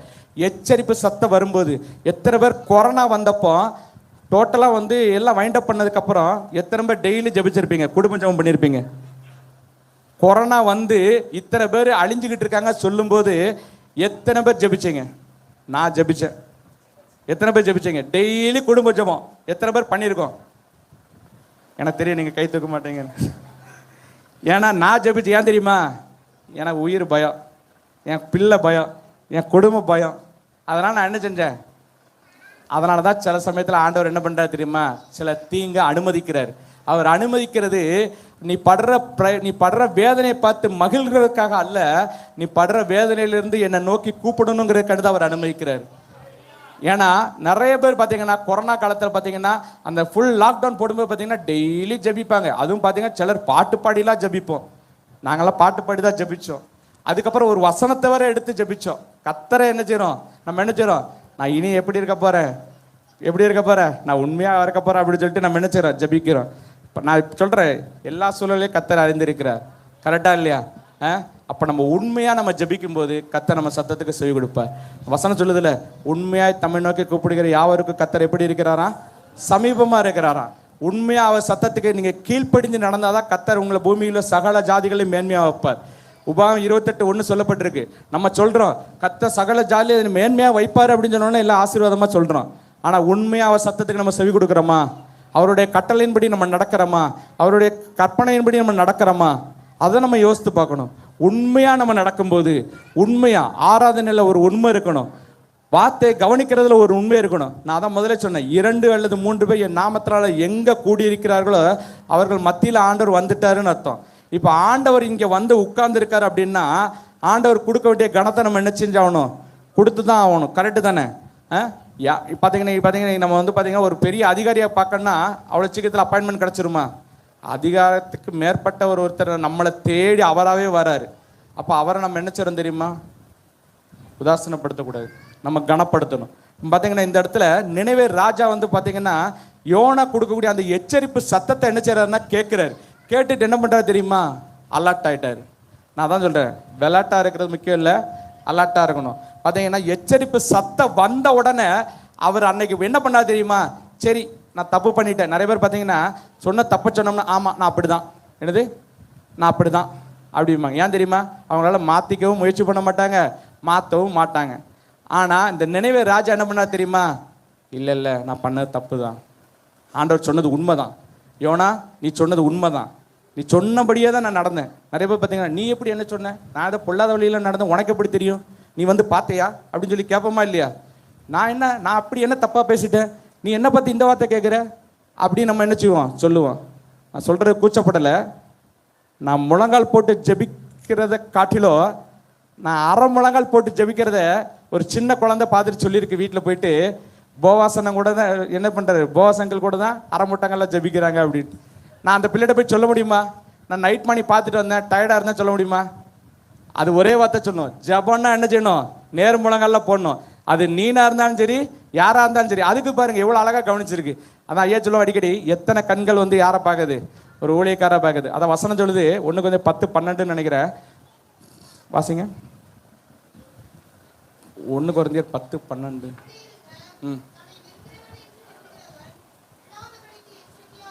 விழாதபடிக்கு எப்படி இருக்கணுமா? எச்சரிக்கையாக இருக்கணும். நம்ம வந்து பார்த்தீங்கன்னா நம்ம விழுந்து போகாதபடிக்கு நினச்சிக்கணும். ஆண்டவர் சமூகத்தில் நம்ம ஒவ்வொரு நாள் நம்மளை தாழ்த்தணும். ஏன்னா நம்ம நினச்சிட்டு இருப்போம் நம்ம சில காரியங்களில் நம்ம கரெக்டாக இருக்கிறோன்னு சொல்லிட்டு. ஆனால் ஒருத்தர் நம்ம சொல்லும்போது நம்ம நினச்சிடனா நிச்சயமாக நம்ம நினச்சிக்கணும், கேட்கணும். இந்த கத்தர் எனக்கு தீங்கு செய்ய வர்றாரு, அந்த பொல்லாப்பான காரியம் நான் பண்ணிட்டேன்னு அந்த நினைவே ராஜா உணர்ந்ததுனால அந்த ராஜா என்ன சொல்றாரு தெரியுமா? தான் தவற திருத்துறதுக்கு ஏதாவது முயற்சி கிடைக்குமா சொல்லிட்டு என்ன செய்யறாரு தெரியுமா? அவர் வந்து என்ன பண்றாருன்னா ஜபம் பண்றாரு. என்ன பண்றாரு? ஜபம் பண்றாரு. வாசிக்கலாமா? யோனா 3:8-9.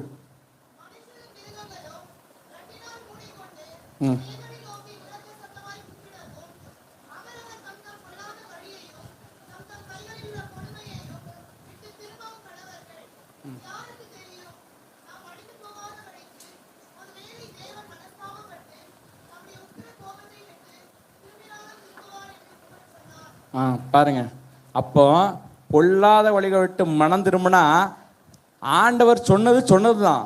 அவர் நான் தான் சொன்ன முதல்ல சொன்னேன், நேற்றும் இன்றும் என்றும் மாறாதவர், பொய் சொல்ல தேவன் ஒரு மனிதர் அல்ல, மனம் மாற ஒரு மணிமுத்திரனும் அல்ல. ஆனால் எந்த பாவி மனம் திரும்பினானோ அந்த பாவியை தண்டிக்க மாட்டார். அதனால தான் ஆபிரகாம் சொல்றாரு, 50 நீதிமான் இருந்தால் நீங்கள் என்ன செய்ய மாட்டீங்க, தண்டிக்க மாட்டீங்க அப்படின்னு சொல்லி ஒவ்வொரு காரியத்தை குறித்து ஆண்டவர் சொல்றாரா இல்லையா? பாவி மனம் திரும்புறதுக்காண்டி ஆண்டவர் என்ன செய்யறாருன்னா சில எச்சரிப்பு சத்தத்தை கொடுக்குறாரு. நம்ம இந்த எச்சரிப்பு சத்தத்துக்கு நம்ம கேட்டு நம்ம மனம் திரும்பிட்டோம் அப்படின்னா நம்ம என்ன செஞ்சிடலாம், ரட்சிக்கப்பட்டுடலாம், பரலோக ராஜ்யத்துக்கு சொந்த பிள்ளைகளாக நம்ம மாறிடலாம். இந்த நினைவே ராஜா பார்த்தீங்கன்னா ஆண்டவர் சொல்லிட்டாரு, ஆனால் நீ எப்படி என்ன சொல்லலாம் அப்படின்னு சொல்ல பார்க்கல. ஃபர்ஸ்ட் என்ன செஞ்சார் தெரியுமா? கீழ்ப்படிஞ்சார். ஃபர்ஸ்ட் என்ன செஞ்சாரு? கீழ்ப்படிஞ்சார். சொல்ற ஆள் யாரும் முக்கியம் இல்லை, சொல்லக்கூடிய வார்த்தை தேவ வார்த்தை. அந்த தீர்க்கதரிசி தேவ மனுஷன். அந்த மனுஷன்ட்டு ஒரு வார்த்தை வருது அப்படின்னா அதை அப்படியே நம்பினார். நம்பினதுனால என்ன பண்ணீங்கன்னா அவர் வந்து என்ன பண்ணுறாரு, ரெட்டு உடுத்தி ஜபம் பண்ணுறாரு, தாழ்த்தி ஜபிக்கிறாரு. ஆண்டவர் என்ன பண்ணாரு? அழிச்சு போட்டாரா? அழிக்கவே மாட்டார். நான் தான் சொன்னேன், பாவி மனம் திரும்பினா பரலோகத்தில் மிகுந்த சந்தோஷம் உண்டாகுது. ஏன்னா நம்ம பாவத்தில் இருக்கிறோம், ஆண்டவருக்கு நல்லாவே தெரியும். ஆனால் என்ன தெரியுமா எதிர்பார்க்குறாரு? மனம் திரும்புதலை எதிர்பார்க்குறாரு, ரட்சிப்பை எதிர்பார்க்குறாரு. நம்ம என்ன செய்யணும் தெரியுமா? அது கேட்டபடி நம்ம என்ன செய்யணும், நடக்கணும். அந்த நினைவே ராஜாக்கு தெரிஞ்சிருக்கு பாருங்க. ஏன்னா நம்ம வந்து வசனம் அடிக்கணும் பார்க்கணும். என் நாம தெரிவிக்கப்பட்ட ஜனங்கள் தங்கள் பொல்லாத வழிகள் விட்டு மனம் திரும்பும்போது தங்களை தாழ்த்தி பொல்லாத வழிகள் விட்டு மனம் திரும்பினா தேசத்துக்கு என்ன கொடுப்பாராம்? சேமத்தை கொடுப்பாரு. இந்த வசனம் யாருக்கு தெரிஞ்சிருக்கு பாருங்க? அந்த ராஜாக்கு தெரிஞ்சிருக்கு. அந்த ராஜா அதான் பார்த்தாரு. ஃபர்ஸ்ட் அந்த வசனத்தை வாசிங்க, 7:14. 7:14. ஃபர்ஸ்ட் என்ன செய்யணுமா? தங்களை தாழ்த்தணும். ஏன் தாழ்த்தணும்? ஒப்புக்கொண்டவனால தான் தாழ்த்த முடியும். கரெக்டு தானே? நான் செஞ்சது தப்பு அப்படின்னு ஒத்துக்கொண்டவனால தான் தாழ்த்த முடியும். இல்லாட்டி எப்படி தான் இருப்பாங்க? பெருமையாக தான் இருப்பாங்க. தாழ்த்தி ஜபம் பண்ணி அவர் முகத்தை தேடணும். நீங்கள் தாழ்த்துறது முக்கியம் இல்லை, ஜெபிக்கிறது முக்கியம் இல்லை, யாருக்கிட்ட சொல்கிறீங்கிறது தான் முக்கியம். ஜெபம் பண்ணுறாரு, தாழ்த்துறாரு, ஆனால் யாரை நோக்கணும்? யாரை நோக்கணும்? கர்த்தரை தேடணும். இதே பார்த்தீங்கன்னா யூதாஸ் பார்த்தீங்கன்னா தப்பு தான் பண்ணார். ஆனால் யூதாஸ் என்ன பண்ணார்? தப்ப என்ன பண்ணார்? தாழ்த்துறாரா இல்லையா? அங்கே போயிட்டு என்ன பண்ணுறாரு? யார்கிட்ட போய் தாழ்த்தினாரு? கர்த்தர் இடத்த தாழ்த்தினாரு. யார்கிட்ட தாழ்த்தினாரு? யார்கிட்ட தாழ்த்தினாரு? காசு வாங்கினவர்கிட்ட போய் தாழ்த்துறாரு. அங்கே போய் விண்ணப்பம் பண்ணுறாரு. நான் தான் சொல்கிறேன், தாழ்த்தி ஜெபம் பண்ணி அவர் முகத்தை நோக்கி நம்ம கூப்பிடணும். நம்ம தாழ்மையாக இருக்கிறது, நம்ம பலவீனமாக இருக்கிறது மனுஷங்க கிட்ட போய் நம்ம என்ன செய்யக்கூடாது? சொல்லவே கூடாது. மனுஷங்க கிட்ட சொன்னால் அவங்க என்ன செய்வாங்க தெரியுமா? இருக்கிற பிரச்சனை 10 சொல்லிட்டு கூட ஒரு 10 பிரச்சனையை சேர்த்து சொல்லுவாங்க. கரெக்டா இல்லையா? இப்போ அவங்க என்ன பண்ணுறாங்கன்னா அவரை நோக்கி பார்த்து என்ன செய்கிறாங்க? முகத்தை தேடி பொல்லாத வழிகளை விட்டு திரும்பணும். ஃபஸ்ட்டு என்ன செஞ்சாங்கன்னா தாழ்த்தணும், ரெண்டாவது ஜெபிக்கணும், அடுத்து என்ன பண்ணாங்க? பொல்லாத வழிகளை விட்டு திரும்பணும். நம்ம என்ன செய்வோம் தெரியுமா? நிறைய சமயத்தில் என்ன செய்யணும்? நம்மளை தாழ்த்திடுவோம். நம்ம எல்லாருமே தாழ்த்திடுவோம். சாட்சி சொல்லும்போது கூட பார்த்தீங்கன்னா நான் குப்பை அப்படி இப்படின்னு சொல்லி நம்ம நிறைய பேர் தாழ்த்துறோம். கரெக்டு தானே? தாழ்த்துறோம், ஜெபம் பண்ணுறோம். ஆனால் என்ன பண்ணுறது இல்லை? தாழ்த்துறோம், ஜெபம் பண்ணுறோம், கர்த்தரை நோக்கி தான் நம்ம என்ன செய்கிறோம்? கூப்பிடுறோம். தேவ சமூகத்தில் தானே இருக்கிறோம், கர்த்தரை நோக்கி தான் கூப்பிடுறோம். ஆனால் அடுத்து என்ன காரியம் இருக்கு? பொல்லாத வழிகளை விட்டு திரும்பணும். திரும்பினா தான் என்ன நடக்கும்?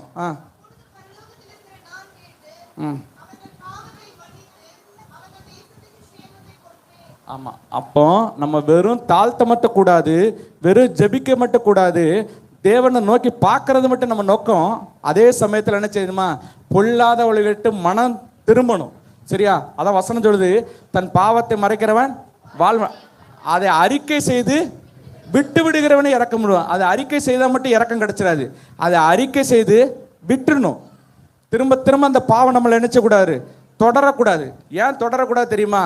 நமக்குள்ள பாவத்தை மேற்கொள்ளக்கூடிய ஒரு அபிஷேகம் இருக்கு. இருக்கா இல்லையா? 1 யோவான் 2:27 நீங்கள் பெற்ற அபிஷேகம் அவரால் நிலைத்திருக்கிறது.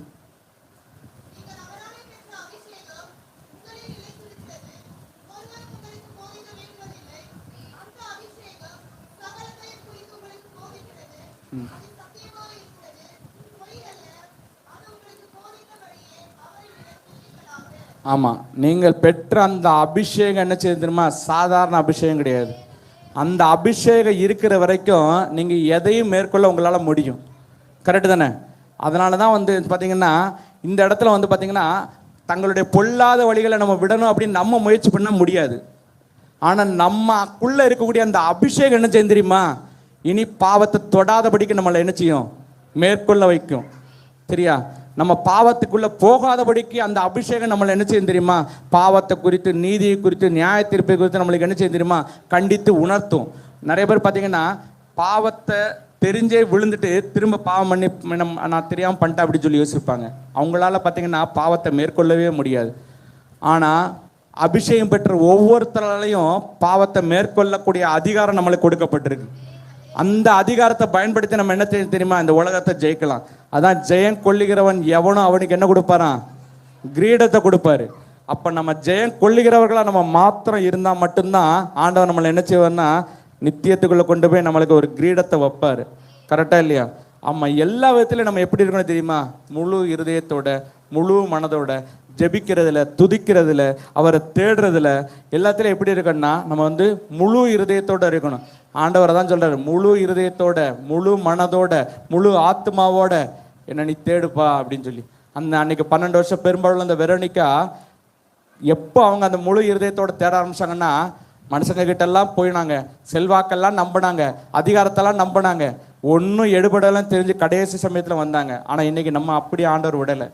நம்ம ஜீவனோடு இருக்கும்போதே முழு இருதயத்தோடு அவரை தேடணும், முழு பலத்தோடு அவரை துதிக்கணும், முழு இருதயத்தோடு நம்மளை அவரை ஆராதிக்கணும், முழு கட்டளையின்படி நம்ம நடக்கணும், விசுவாசத்தில் வளரணும். எல்லாத்துலேயும் நம்ம என்ன செய்யணும்னா 100% நம்ம என்ன செய்யணும்னா முழுமையானவர்களாக இருக்கணும். அப்படி இருந்தால் மட்டும்தான் நம்மளால் என்ன செய்ய முடியும்னா இந்த உலகத்தில் ஆண்டவருக்கு பிரியமாக வாழ முடியும். அதான் சொன்னேன், நம்ம ஜெபிக்கிறவங்க மட்டும் கிடையாது, வேதத்தின்படி நடக்கிறவங்களாகவும் இருக்கணும். அப்படி நடக்கும்போது தான் தேவ வார்த்தைக்கு கீழ்ப்படுகிறவங்களா இருக்கணும். தேவ ஊழியக்காரருடைய சொல்ல வார்த்தைக்கு நம்ம கீழ்ப்படியவங்களா இருக்கணும். யோசபாத் ராஜா, உங்க எல்லாருக்கும் தெரியும் யோசபாத்தோட ஜபம் எப்படிப்பட்ட ஜபமா இருந்துச்சு தெரியுமா? அவருக்கு எதிராக 3 கூட்டத்தார் வந்துட்டாங்க. அம்மோனியர், மோவாபியர், சேயீர் மலை தேசத்தார். 3 எதிரிகள் வந்து நிக்கிறாங்க. யோசபாத் ஒரு பயந்த மனுஷன். அந்த மனுஷன் என்ன பண்றான் தெரியுமா? ஐயோ 3 கூட்டத்தார் வந்துட்டாரே அப்படின்னு சொல்லிட்டு என்ன பண்றாரு? பயந்து போயிட்டு என்ன பண்றாரு? விசுவாசி என்ன செய்ய மாட்டான்? பயப்பட மாட்டான், பதற மாட்டான். ஆனா யோசபாத் என்ன பண்றாரு? பயந்தார். ஆனா என்ன பண்ணாரு தெரியுமா? ஜெபிச்சார். நான் அதான் சொன்னேன், குறைவுல இருக்கும்போது நம்மளுக்கு ஆண்டவர் கற்றுக் கொடுக்கறது ஜெபிக்கணும்.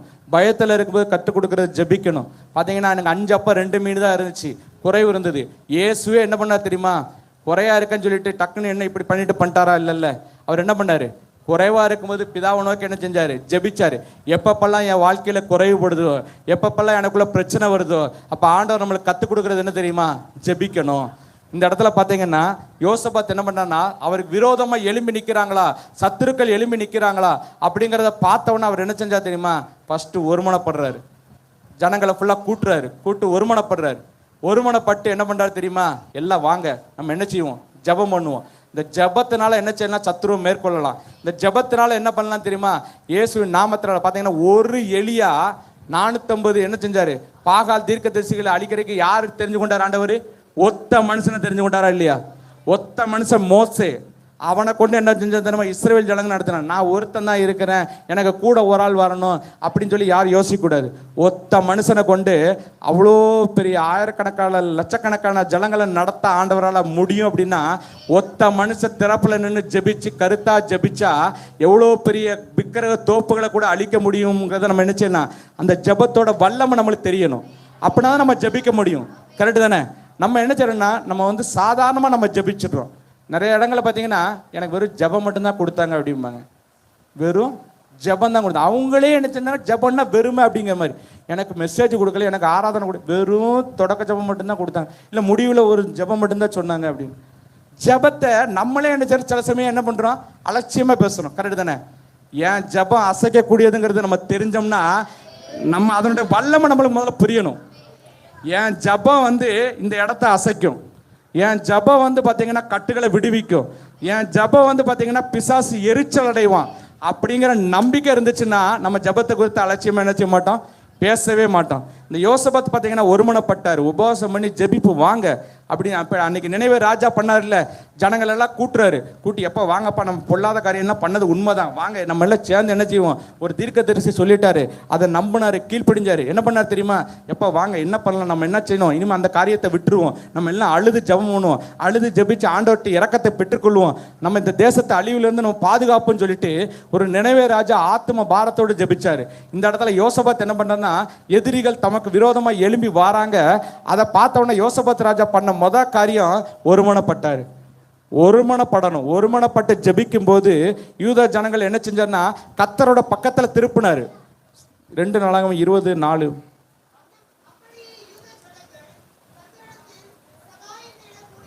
அப்போ கர்த்தர் பக்கமா திருப்பணும். நம்ம எத்தனை பேர் கர்த்தர் பக்கமா நம்ம திருப்புறோம்? கர்த்தர் பக்கமா திரும்பி இருக்கிறவங்கள நம்ம என்ன செய்யறோம்? சுரண்டி விட்டு அங்க பாரு அப்படி சொல்றோமா இல்லையா? அங்க பாரு அவன் என்ன பேசினான் தெரியுமா? அங்க பாரு நீ அதுங்குள்ள நீ நீ இவ்வளவு சமாதானமா இருவ போலியே, நீ என்ன கோவமே பட மாட்டியா? நீ இதை டக்குன்னு கேட்டிருக்கலாமே, நானா தான் என்ன செஞ்சிருப்பேன்? வெடுக்கொடுக்குன்னு கேட்டிருப்பேன். நான்லாம் ஏன்டெல்லாம் இப்படி பேசவே முடியாது அப்படி நம்ம சொல்லுவோமா இல்லையா? கர்த்தர் பக்கத்தை திரும்பி இருக்கிற ஆளையே நம்ம என்ன செய்வோம்? அவங்க பக்கமா திருப்பிடுவோம். கரெக்டு தானே? நான் என்ன சொல்றேங்க, நான் அப்படி செய்வேன். ஏன் கேட்டுக்கல, கர்த்தர் பக்கமா என்ன செய்வோம்? சில சமயத்துல திருப்பிடுவோம். கரெக்டா இல்லையா? ஆனா இந்த யோசபாத் ராஜா என்ன பண்றாருன்னா, எப்பா நீ இவ்வளவு நாள் நீ மனுஷனை பார்த்த, நம்ம பண்ணதெல்லாம் பார்த்தோம், இது காலம் கிடையாது, இது என்னது காலம் சமீபமா இருக்கு, நம்ம பரலோக ராஜ்யத்துக்கு போகணும், இன்னும் நம்ம மனுஷங்களை பார்க்க வேண்டாம், தயவு செஞ்சு நான் சொல்றதை கேளுங்க, எல்லாம் ஒருமனப்படுவோம், நம்ம எல்லாம் ஜெபம் பண்ணுவோம், முதல்ல தாழ்த்துங்க, அறிக்கையிடுங்க, விசுவாசத்துல வளருங்க இப்படின்னு சொல்லி தான் ஆண்டவர் என்ன சொல்றாரு? நம்மளுக்கு கற்றுக் கொடுக்குறாரு. யோசபாத் ராஜாக்கு என்ன செஞ்சாரு? அதான் கற்றுக் கொடுத்தாரு. யோசபாத் ராஜா என்ன செய்யறா, யூத ஜனங்களை என்ன செஞ்சாரா தாம் பக்கமா திருப்புறாரு. பாருங்க நம்ம எத்தனை பேர் நம்ம திருப்புறோம்? இயேசு பக்கத்துல நான் இவங்களை திருப்பிட்டேன் அப்படி எத்தனை பேரால சொல்ல முடியும்? என் நடக்கையினால, என் செயல்னால, என் பேச்சினால, என் விசுவாசத்தினால, என் கற்பினால, என் அன்பினால நான் யூத ஜனங்களை யோசபாத் எப்படி திருப்பினாரோ அதே மாதிரி என்னால் திருப்ப முடியும். அப்படி யாரால சொல்ல முடியும்? நான் சொல்றேன், இப்ப சொல்லட்டுமா? கிறிஸ்தவம் ஒவ்வொருத்தருக்கும் ஒரு வைராக்கியம் இருக்கணும். நான் தான் சொல்றேன், எனக்குள்ள ஒரு திமிர் இருக்கணும். கரெக்டா இல்லையா? நீங்க நினைக்கல உடனே திமிருன்னா மாம்ச பிரகார திமிர் இல்லை. அன்னைக்கு தாவீதுக்கு கோபம் எதனால வந்துச்சு தெரியுமா? எதனால வந்துச்சு? ஏன் தேவனை ஒருத்த தூசிக்கிறான், அவன் நினைச்ச கூடாது.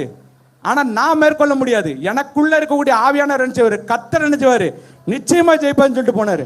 அவன் பார்த்து கேட்கிறான், ஏண்டா நீ பொடியனா இருக்கிற, உன் கையில ஒண்ணுமே இல்லை, வெறும் கல்லை கொண்டு வந்துருக்க, நானா நாயாடா அப்படின்னு. சவுல் எவ்வளவு பெரிய ஆளு, அங்க இருக்கக்கூடியதுல சவுல் தான் எவ்வளவு உயரமான ஆளு. அவனை என்ன பார்த்து பயப்படுறான், நீ யாரா அப்படின்னு சொல்லிட்டு என்ன பண்றான்? இப்ப அவனுக்குள்ள பயம் வந்துருச்சு. நான் அதான் சொல்றேன், பிசாசுக்கு உங்க தோற்றம் முக்கியம் இல்லை, உங்க கையில உள்ள பொருள் முக்கியம் இல்லை, எதுவுமே முக்கியம் இல்லை. நீங்க நினைக்கலாம் பிசாசுக்கு வந்து என்னன்னா ஒரு பலசாலியா இருக்கணும், நான் வந்து என்னன்னா பட்டயத்தோட இருக்கணும், கேடகத்தோட இருக்கணும், அப்படின்னா அவன் என்னை பார்த்து பயப்படுவான், நான் கொஞ்சம் திமிரா பேசணும், தாழ்ந்து போயிடக்கூடாது அப்படின்னு சொல்லிட்டு நம்ம என்ன செய்வோம், நம்மளாவே யோசிச்சுட்டு இருக்கோம். பிசாசுக்கு எதுவுமே தேவையில்லை. அந்த இடத்துல பார்த்தீங்கன்னா பெலிஸ்தியனை முடிக்க என்ன பண்ணாரு? கோலியாத்துக்கு என்னைக்கு கோலியாத்து சொல்ல ஆரம்பிச்சுட்டானோ அப்பமே அவனுக்குள்ள என்ன வந்துருச்சு? பயம் வந்துருச்சு. இவனை நம்ம அற்பமா நினைச்சிட்டோமே. நான் தான் சொல்றேன், உங்களை எத்தனை பேர் அற்பமா நினைக்கிறாங்கிறத நீங்க பாத்தீங்கன்னா, உங்களை ஒருத்தர் சொல்றாங்க, உங்களை பத்தி விமர்சனம் பண்ணிட்டாங்களே, அவங்களுக்கு உங்க மேல ஒரு பயம் வந்துருச்சுன்னு அர்த்தம். உங்க மேல பார்த்து யாராவது ஒரு குறை சொல்றாங்க, யாராவது உங்களை விமர்சிக்கிறாங்க, நீங்க நல்ல காரியத்தை பண்ணும்போது உங்களை பார்த்து நிறைய பேர் தூஷிக்கிறாங்க அப்படின்னா அவங்களுக்கு உங்களை காட்டிலும் மேல போயிருவோங்கிற ஒரு பயம் வந்துருச்சு. கரெக்டா இல்லையா? இப்போ அந்த தாவீதை பார்த்தோன்னா அந்த ஆளுக்கு பயம் வந்துருச்சு பாருங்க. ஐயா இவன் என்னடா இப்படி இருக்காங்க, சின்ன பையன் நினைச்சா இவன் என்ன பண்ணிட்டான், சவுலையே நம்ம என்ன பண்ணிட்டோம், 40 நாள் வந்து நம்ம கத்துறோம், இப்படி பண்றோம். தேவனை குறித்தான ஒரு வைராக்கியம் இருக்கணும். என் பேச்சில் நான் சொன்னபடி நடக்கணும். கிறிஸ்தவங்க என்ன தெரியுமா? சொன்னபடி நடக்கணும். நான் தான் சொல்லுவேன், ஒரு தங்கத்தை போய் கடையில் வாங்குறோம், அந்த தங்கத்தை வாங்கக்கூடிய ஒரு கடை ஓனர் நம்ம இருக்கா தெரியுமா? எவ்வளோ லேக்ஸ் கணக்கில் கொடுத்து வாங்குறோம். கரெக்டு தானே? இப்போ நம்ம கார்னா கூட பார்த்தீங்கன்னா பார்த்தா தெரியும். இப்போ ஒரு கார் வாங்குறோம் அப்படின்னு நினச்சிவோம், பார்த்தா நம்மளுக்கு தெரியும், கார் பெண்ட் ஆயிருக்கா, டயர் தேஞ்சு போயிருக்கா, வண்டி ஸ்டார்ட் ஆக மாட்டேக்கா, இது எல்லாமே நம்மளுக்கு தெரியும்.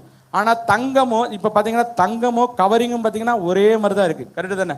இப்போ அப்படிலாம் வந்துருச்சு, தங்கம் முலாம் பூசின மாதிரிலாம் வந்துருச்சு. கரெக்டு தானே? அப்போ அந்த தங்கத்தை கூட பார்த்தீங்கன்னா எது அங்கீகாரம் பண்ணு தெரியுமா? அந்த BIS ஹால்மார்க்குன்னு சொன்ன அந்த செகண்டில் என்ன பண்ணுறாங்க, நம்மளே சொல்லிடுவோம், எப்பா இது 100% பியூரிட்டியான தங்கம் தான் அப்படின்னு. ஏன்? அந்த மார்க்கு. கரெக்டு தானே? அந்த மார்க். அதே மாதிரி கிறிஸ்தவங்கன்னா ஒரு மார்க் இருக்கணும். கிறிஸ்தவன் பேச்சில் உண்மையா இருப்பான், சொல்லுல உண்மையா இருப்பான், நடக்கையில உண்மையில இருப்பான், அவன்கிட்ட சொன்னா அந்த காரியத்தை செய்து முடிப்பான் அப்படிங்கிற ஒரு நம்பிக்கை இருக்கணும். இப்போ யோசபாத் ராஜா என்ன பண்ணா, யூத ஜனங்களை நோக்கி திருப்பினாரு. நம்ம வாழ்க்கையில, நம்ம செயல்பாட்டில், நம்மளுடைய நடக்கையில எத்தனை ஜனங்களை நம்ம இயேசுவை நோக்கி நம்ம திருப்பணும் அதை பார்க்கணும். சரியா?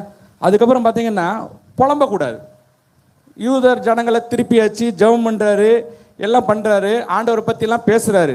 6ஆம் அதிகாரத்தில் பார்த்தீங்கன்னா தேவனே, பரலோகத்திற்கு தேவனே அப்படின்னு சொல்லி ஜெபம் பண்றோம், எல்லாருமே ஜெபம் பண்றோம். ஆனா என்ன பண்றாரு தெரியுமா? புலம்பக்கூடாது. ஐயோ கொள்ளை நோயெல்லாம் வருமே, இதுக்கு முன்னாடி கொள்ளை நோய் வந்துச்சே, இதுக்கு முன்னாடி பஞ்சம் வந்துச்சே. தங்கச்சி அதை வாசிங்க, கொள்ளை நோய் பஞ்சம். ம்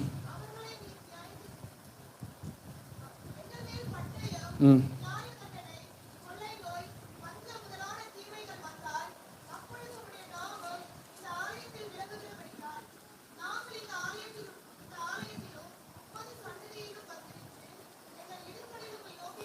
இப்போ நம்ம ஒரு பிரச்சனை வந்துச்சு அப்படின்னா நம்ம என்ன செய்யக்கூடாது? புலம்பக்கூடாது. நம்ம என்ன செய்ய தெரியுமா? ஜெபிக்கணும். ஆண்டவரே, நீங்கள் வந்து கொள்ளை நோயினால பட்டயத்தால் என்ன செய்வீங்க, நீங்கள் நியாயம் தீர்ப்பீங்களே, கொள்ளை நோய் வந்துருமே, நியாயம் வந்துருமே, பஞ்சம் வந்துருமே அப்படின்னு சொல்லிட்டு நம்ம என்ன சில காரியங்களை குறித்து நம்ம என்ன செய்யறோம்? புலம்புறோம். ஆனால் வாக்கு தத்தத்தை நினைப்பூட்டி ஜெபிக்கிறார் யோசபாத். என்ன சொல்றா தெரியுமா? நீங்க இப்படி எல்லாம் நீங்க ஒரு காலத்துல நீங்க இருந்தீங்க, இடுக்கல்ல இருந்து உங்களை நோக்கி கூப்பிடு, தேவர் அதை கேட்டு ரட்சிப்பீர் சொல்லி இருக்கிறார்கள். என்ன அர்த்தம்? ஆண்டவருக்கு வாக்கு தத்தத்தை நினைப்பூட்டுறாரு. ஆண்டவரே இப்படிலாம் சொல்லியிருக்காங்க, அதனால நீங்க என்ன பண்ணுங்க, தேசத்தை என்ன செய்யணும், எனக்கு விரோதமா எழும்பி வர்ற ஜனங்களுக்கு எங்கிட்ட இருந்து அவங்க என்ன எங்களை வந்து மேற்கொள்ளாதபடிக்கு பாதுகாத்துக்கணும்னு சொல்லிட்டு தன்னோட வாக்கு தத்தத்தை நினைப்பூட்டி என்ன பண்றாரு, ஜெபிக்கிறாரு. ஜெபிச்ச உடனே அவர் இன்னொன்று பார்த்தீங்கன்னா, நம்ம எல்லாரும் பண்ற ஜெபிக்கிற ஜெபத்துக்கு நிச்சயமா பதில் கிடைக்குங்கிறத நம்பணும். பாருங்க, சொல்லி இருக்கிறாங்க சொல்லி அவங்க நம்புறாங்க அப்படின்னா அது எவ்வளவு ஒரு விசுவாசமான ஒரு ஜெபம். நடக்கும் அப்படிங்கிறத நம்புறாங்க. நம்புறது தான் என்னது, விசுவாசம் உள்ள ஒரு ஜெபம். அந்த ஜெபிக்கும் போது அதுக்கு நான் தான் சொன்னேன்ல, தாழ்மையா ஜெபிக்கிறாரு. இப்ப தாழ்மையா ஜெபிச்சு நான் தான் சொன்னேன், தேவ வார்த்தையின்படி என்ன பண்றாரு, நடக்கிறாரு. எப்படி நடக்கிறாரு, தேவ ஆவி நிறைந்த ஒரு தீர்க்கதரிசி வந்து என்ன சொல்றாரு தெரியுமா? ஏன்பா கவலைப்படுறீங்க, வாசிங்க 14.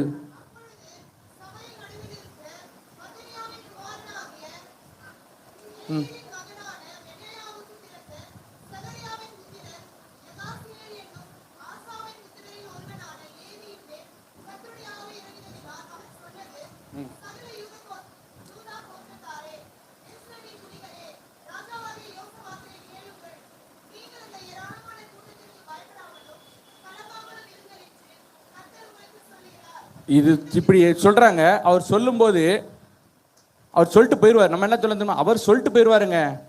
ஆனா அவருக்கு என்னங்க தெரியும், 3 கூட்டம் வந்து எதிர்த்து வந்து நிக்குது. அவர் பாட்டுக்கு சொல்லிடுவாரு. ஆனா என்ன செய்ய முடியாது, அந்த கூட்டத்தில் போய் பேசினாரா? அவர் சொல்றாரு. சொல்லிட்டு என்ன சொல்ற தெரியுமா, இந்த யுத்தம் உங்களோடது கிடையாது, இந்த யுத்தம் யாரோடது, தேவனுடையது. தேவ பிள்ளைக்கு விரோதமா ஒருத்தர் எழும்பி நிக்கிறான் அப்படின்னா தேவன் தூதனை கொண்டு இறக்கிடுவார் அந்த இடத்துல. பாத்தீங்கன்னா பவுல் வந்து பாத்தீங்கன்னா கிறிஸ்தவங்களை துன்பப்படுத்தினான்.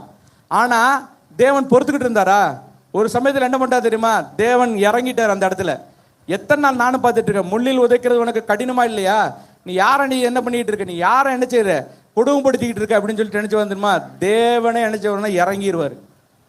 தேவன் இறங்கக்கூடிய தேவன், கரெக்டு தானே? அப்ப இந்த இடத்துல பாத்தீங்கன்னா அவர் வந்து என்ன பண்றாருன்னா, ஒரு தீர்க்கதரிசி வந்து சொல்றாரு, நீ எதை பத்தி கவலைப்படாத, யுத்தத்தை ஆண்டவர் பார்த்துப்பாரு, நீ அதை பத்தி கவலைப்படாத, நீ ஒன்னே ஒன்று மட்டும் பண்ணு. என்ன பண்ணு தெரியுமா, ஜனங்களை ஃபுல்லா கூட்டி என்ன செய்யணும்னா எல்லாரையும் நல்லா துதித்து பாட சொல்லு அப்படின்னு. பெர்க்மன் சார் சொல்லுவார்ல, பாடினா தான் என்ன செய்யுமா, பாடு போகுமா. கரெக்டு தானே? பாடு கரெக்டு தானே? பாடுனா பாடு போயிடும். உண்மையை சொல்கிறேன், எங்கள் கம்பெனியில் ஒருத்தர் வந்து பார்த்தீங்கன்னா ரொம்ப டென்ஷனில் பார்த்தீங்கன்னா, சப்போஸ் பிளான்ட் ட்ரிப் ஆயிடுச்சு அப்படின்னா, பிளான்ட் ஒரு அப்செட் ஆயிடுச்சு அப்படின்னா அவருக்கு ரொம்ப டென்ஷன் ஆயிருமா.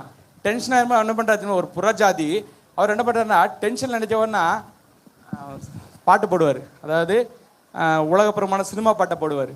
டென்ஷன் குறையிறதுக்காண்டி அவரே என்ன செஞ்சுக்கிறாரு, பாட்டு பாடுவார். ஒரு உலகத்தான் வந்து என்ன பண்ண, அந்த பாட்டை பாடினா டென்ஷன் குறையுன்னு அவன் நினச்சிக்கிட்டு இருக்கான். கரெக்டா இல்லையா? ஆனால் இயேசுவ பிள்ளைங்க பாடும்போது தான் பாடுகள்லேருந்து ஆண்டவர் விடுவிப்பார். நம்ம நினைக்கிறோம் பாட்டு 3 பாட்டு பாடும்போது பாட்டு தானே நம்ம ஆராதனைக்கு போய்க்கலாம், பாட்டு தானே நம்ம மெசேஜுக்கு போய்க்கலாம், பாட்டு தானே நம்ம கடைசியில் என்ன செய்யலாம், நம்ம கட்டு தீர்றதாண்ட வாரம், அதனால ஒரு ஜெபம் மட்டும் பண்ணிட்டு போயிடலாம், ஐயா ஜெபிக்கட்டும் அப்படின்னு சொல்லி தான் நம்ம நிறைய பாட்டுக்கு முக்கியத்துவப்படுத்தணும், ஜெபத்துக்கு முக்கியத்துவப்படுத்தணும். நம்ம ஜெபத்தோட வல்லமை தெரிஞ்சதுன்னா, ஜெபத்தோட மேன்மை தெரிஞ்சா தொடக்க ஜெபத்துக்கு வந்து உட்கார்ந்துருவோம். கரெக்டா இல்லையா? பாட்டோட மேன்மை தெரிஞ்சதுன்னா அந்த பாட்டுக்கு வந்து உட்கார்ந்துருவோம். கரெக்டா இல்லையா? இப்போ இவங்க என்ன செஞ்சாங்கன்னா, எதுவுமே இல்லை, பட்டயம் கிடையாது, எதிரி கிடையாது, ஒன்றும் கிடையாது.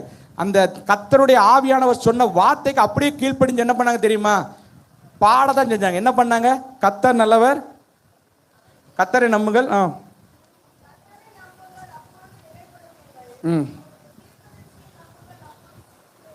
பாருங்க, அவர் நம்பினது இல்லாம ஜனக்கூட்டத்தை நம்ப வைக்கிறாரு. எப்பா, அவர் சாதாரண மனுஷன் கிடையாது, கர்த்தருடைய ஆவி அவர் மேல இருக்கிறாருன்னா ஆவியானவர் சொன்ன வார்த்தைக்கு என்ன செஞ்சாரு, கீழ்ப்படிஞ்சு ஜனங்களை கீழ்ப்படிய வைக்கிறாரு.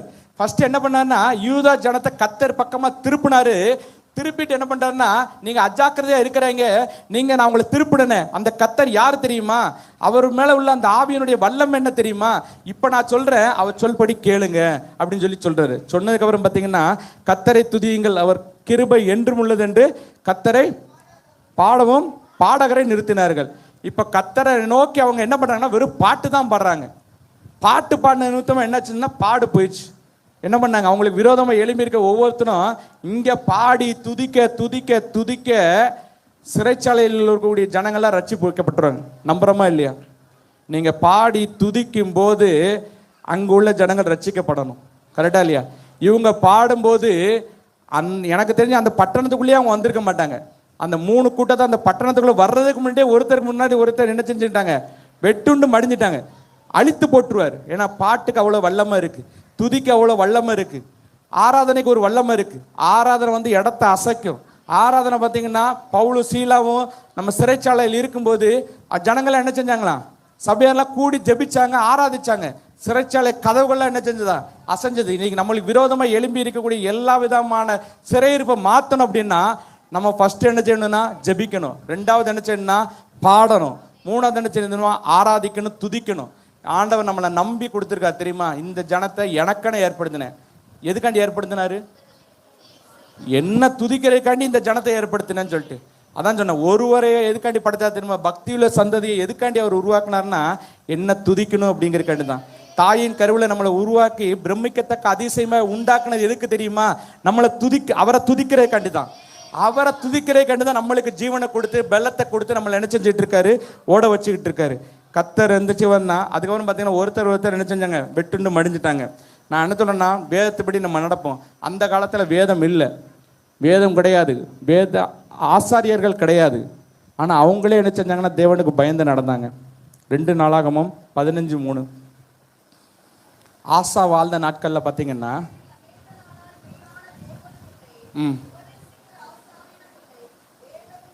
உபதேசிக்கக்கூடிய ஆசாரியம் கிடையாது, வேதம் கிடையாது. ஆனால் அவங்க என்ன செஞ்சாங்க தெரியுமா? கீழ்ப்படிஞ்சு தேவனுக்கு பயந்து பொல்லாப்பான காரியத்தை விட்டாங்க. தேவ ஆவியானவர் தீர்க்கதரிசி சொல்லக்கூடிய வார்த்தையை அப்படியே செவி கொடுத்தாங்க, அப்படியே கீழ்ப்படிந்தாங்க. அவர் மாம்சத்தில் பேசுகிறாரா ஆவியில் பேசுகிறாரா இதெல்லாம் நம்மளுக்கு ஒன்று சொல்கிறேன், நம்ம தலையில் உள்ள முடி கூட அவரோட சித்தம் இல்லாமல் கீழே விழாது. நானே வந்து உங்களுக்கு ஒரு ஆலோசனை கொடுத்து உங்களை அழிக்கணும் நானே நினச்சா கூட அது உங்களை தொடாது. ஏன் தெரியுமா? உங்களை ஆண்டவரோட கரத்துக்குள்ளே நீங்கள் இருக்கிறீங்க. அவர் செட்டைக்குள்ளுக்குள்ளே இருக்கிற உங்களுக்கு தான் அவர், அதை மீறி உங்களால் என்ன செய்ய முடியாது, நானே உள்ளே வர முடியாது. மனுஷனுடைய சுவாபமோ மனுஷங்களுடைய எண்ணங்களோ உள்ளே வர முடியாது. அதனால் யார் தேவ மனுஷன் சொல்லக்கூடிய வார்த்தைக்கு நம்ம என்ன செய்யணும்னா கீழ்ப்படிஞ்சு நம்ம நடக்கும்போது கர்த்தர் என்ன செய்வோம்னா எல்லா காரியத்தையும் வாய்க்க பண்ணுவார். நம்ம வேதத்தை நம்ம நிறைய படிப்போம், நல்லா ஜெபம் பண்ணுவோம், வேதத்தினுடைய வல்லமையை நம்ம தெரிஞ்சுக்குவோம். ஏன்னா வேதம் தான் நம்மளுக்கு என்ன செய்யணும்னா ஒரு வெளிச்சம். கரெக்டா இல்லையா? வேதத்தை நேசிக்கிறவர்களுக்கு என்ன உண்டு? சமாதானம் உண்டு. கரெக்டா இல்லையா? இன்னைக்கு சமாதானம் இல்லைன்னா ஏன் காரணம்? வேதத்தை நம்ம நேசிக்கிறோமா? அதே மாதிரி நம்ம வஞ்சிக்கப்படாதபடி இருக்கணும்னா வேதத்தை நேசிக்கணும். யாக்கோபு 1:22-25 சொல்லப்பட்டிருக்கு, பாவம் செய்யாதபடி என்ன செய்யணும்னா அந்த வேதம் நம்மளை மேற்கொள்ளும். சரியா? நம்மளை பாக்கியவானா மாற்றும். வரிசை சொல்கிறேன், டைம் இல்லை. நம்ம வந்து பார்த்திங்கன்னா நம்மளை பரிசுத்தப்படுத்தும், நம்மளை சீர்படுத்தும், நம்மளை என்ன செய்யணும்னா ஆத்மாவை ரட்சிக்கும். இன்னொன்று ஒரே ஒன்று வாசிக்கலாம், யோவான் 5:39. நித்திய ஜீவனுக்குள்ளே கொண்டு போகிறது என்னது தான்? இந்த வேதம் தான்.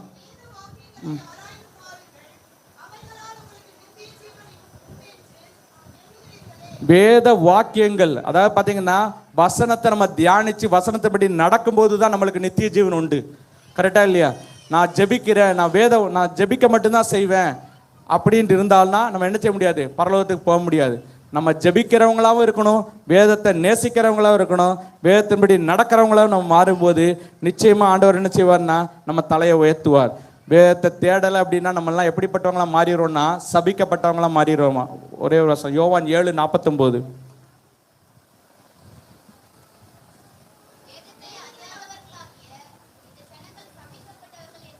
வேதத்தை நம்ம அறிஞ்சு நம்ம வேதத்தின்படி நடக்கலை, வெளிச்சத்தை தெரிஞ்சு நம்ம இருளுக்குள்ளே போனோம் அப்படின்னா நம்ம தான் சபிக்கப்பட்டவங்க. கரெக்டா இல்லையா? உங்களுக்கு வெளிச்சம் இருக்கு, வெளிச்சம் இருக்கும்போது உங்களுக்கு வந்து கலங்கரை விளக்கம் இருக்கும்போது உங்கள் படகை எங்கே நோக்கி கொண்டு போகணும்? அந்த வெளிச்சத்தை நோக்கி கொண்டு போகணும். அப்படி தான் நீங்கள் கரையை தொட முடியும். நீங்கள் வந்து நான் எனக்கு வெளிச்சம் தேவையில்லை, நான் இந்த சைடு போகிறேன் அப்படின்னா நீங்கள் கடலுக்குள்ளே என்ன செஞ்சுட்டு தான் இருப்பீங்க, சுற்றிட்டே தான் இருப்பேன். நான் தான் சொல்கிறேன், பாடுகள் வரும்போது கர்த்தரை இன்னும் அதிகமாக பின்பற்றணும். இப்போ வெயில் நேரம் அதிகமாக இருக்குது, வெயில் தாக்கம் ஜாஸ்தியாக இருக்குது. வெயில் அதிகமாக இருந்தால் நம்ம எல்லாம் என்ன செய்வோம்? வேதம் நிழலை தேடுவோம். ஃபஸ்ட்டு நிழலை தேடுவோம். நிழலை தேடிட்டு என்ன பண்ணுவோம்? தண்ணி குடிப்போம். கரெக்ட், யார் சொன்னது? தண்ணி குடிப்போம். ஏன்னா நான் தான் சொல்கிறேன், வெயிலுங்கிறது பாடுகள் நிறையா இருக்கும்போது நம்ம என்ன செய்யணும் தெரியுமா? அதிகமாக தேவனை தேடணும். எப்படி வெயில் நேரத்தில் நம்ம அதிகமாக தண்ணி குடிக்கிறோமோ, மழை நேரத்தில் நீங்கள் போய் ஒரு தண்ணி குடித்தீங்கன்னா குடிப்பாங்களா? கொஞ்சம் குடிச்சிட்டு தாகம் அணைஞ்சு போயிடும். எவ்வளோக்கு எவ்வளோ பாடுகள் இருக்குதோ அவ்வளோக்கு எவ்வளோ ஆண்டவர் சமூகத்தில் நம்ம இன்னும் தாகமாக ஆண்டவர் சமூகத்தில் கேட்கணும், ஆண்டவர் சமூகத்தை நெருங்கணும். அதாவது இந்த பாடுகள் தான் என்னது வெயில். வெயில் நேரத்தில் நீங்கள் போகும்போது அதிகமாக தண்ணி குடிக்கிறீங்க. எதுக்கு? உங்கள் சரீர பலத்துக்காண்டி போகிறீங்க. பாடுகள்ங்கிறது என்னென்னா உங்கள் ஆத்மாவை வந்து அழிக்கக்கூடியது, உங்கள் ஆத்மாவை சோர்வடைய செய்யக்கூடியது. அந்த பாடுகள் வரும்போது நீங்கள் ஜீவ தண்ணியை கொடுக்கக்கூடிய தேவன்கிட்ட நீங்கள் நெருங்க நெருங்க நெருங்க நெருங்க என்ன ஆகும்னா, பாடுகள்லேருந்து உங்களை என்ன செய்வார் தெரியுமா? அவர் வந்து நம்மளை உயர்த்துவார், அவர் நம்மளுக்கு பரிபூர்ண சுகத்தை கொடுப்பார். நிச்சயமாக சொல்கிறேன், அது சீக்கிரம் நீங்கிடும். இந்த லேசான உபத்திரவம் நிச்சயமா ஆண்டவர் நம்ம கூட தான் இருக்கிறாரு. நம்ம நல்லா ஜபிக்கிறவங்களா, வேத வாசிக்கிறவங்களா, வேதத்தின்படி நடக்கிறவங்களா, தொடக்க ஜபத்தை நம்ம செய்கிறவங்களா, பாடல் பாடுறவங்களா, ஆராதனை செய்கிறவங்களா, கர்த்தருடைய வார்த்தைக்கு கீழ்ப்படியறவங்களா, தேவ ஆவியானுடைய சத்தத்துக்கு நம்ம செவி கொடுத்து நம்ம நடக்கிறவங்களா நம்ம இருக்கும்போது நிச்சயமா கர்த்தர் நம்ம தலையை உயர்த்த வல்லவராக இருக்கிறார். கர்த்தர் கொடுத்த மேலான வார்த்தைக்காக கர்த்தருக்கு நன்றி செலுத்துறேன். ஆமென். ஆமென் ஆமென் ஆமென். அல்லேலூயா அல்லேலூயா ஆமென். கர்த்தர் கொடுத்த வார்த்தைகளுக்காக ஸ்தோத்திரம் அல்லாமா. ஜெபமும் வேதமும். அல்லேலூயா. ஜெபமும் வேதமும். இப்போ நமக்கு ஒரு பிரச்சனை, நமக்கு விரோதமாக ஒரு பிரச்சனை எழும்புது. அந்த பிரச்சனையை கண்டு பயப்படாமல் துதிக்க ஆரம்பிச்சிட்டோம் அப்படின்னா பிரச்சனை தானாக போயிடும். இல்லைன்னா பிரச்சனை பண்ணுறவன வேற ஒருத்தன் பிரச்சனையில் மாட்டிக்குவான், வேற ஒரு பிரச்சனையில் மாட்டிக்குவான். நம்ம என்ன பண்ணுவோம்? கேட்காம விடவே மாட்டேன். அல்லேலூயா. ஆவிக்குரிய நிதானிப்பான், தேவ பிள்ளை நிதானிப்பான். அவசரப்பட மாட்டான், பதட்டப்பட மாட்டான். கர்த்தர் உங்களுக்காக யுத்தம் பண்ணுவார். நீங்கள் யாத்திராகமம் 14:14. சும்மா இருங்கன்னா நீங்கள் அவங்ககிட்ட சும்மா இருக்கணும், எதிராளிகிட்ட சும்மா இருக்கணும். நீங்கள் தேவ சமூகத்தில் கதறி அழுது ஜெபிக்கணும். அப்போ தான் பரலோக தகப்பன் இறங்கி வந்து உனக்காக யுத்தம் பண்ணுவார், நமக்காக யுத்தம் பண்ணுவார். துதி செய்தால் கர்த்தர் இறங்கி வருவார், ஜெபம் செஞ்சால் கர்த்தர் இறங்கி வருவார். வேதம் நம்மை அழகாய் போதிக்கும், வேதம் நம்மை அழகாய் நடத்தும். அல்லேலூயா. அதுதான் தாவீதுடைய சம்பவத்தை அதிகமாக படிக்கணும்.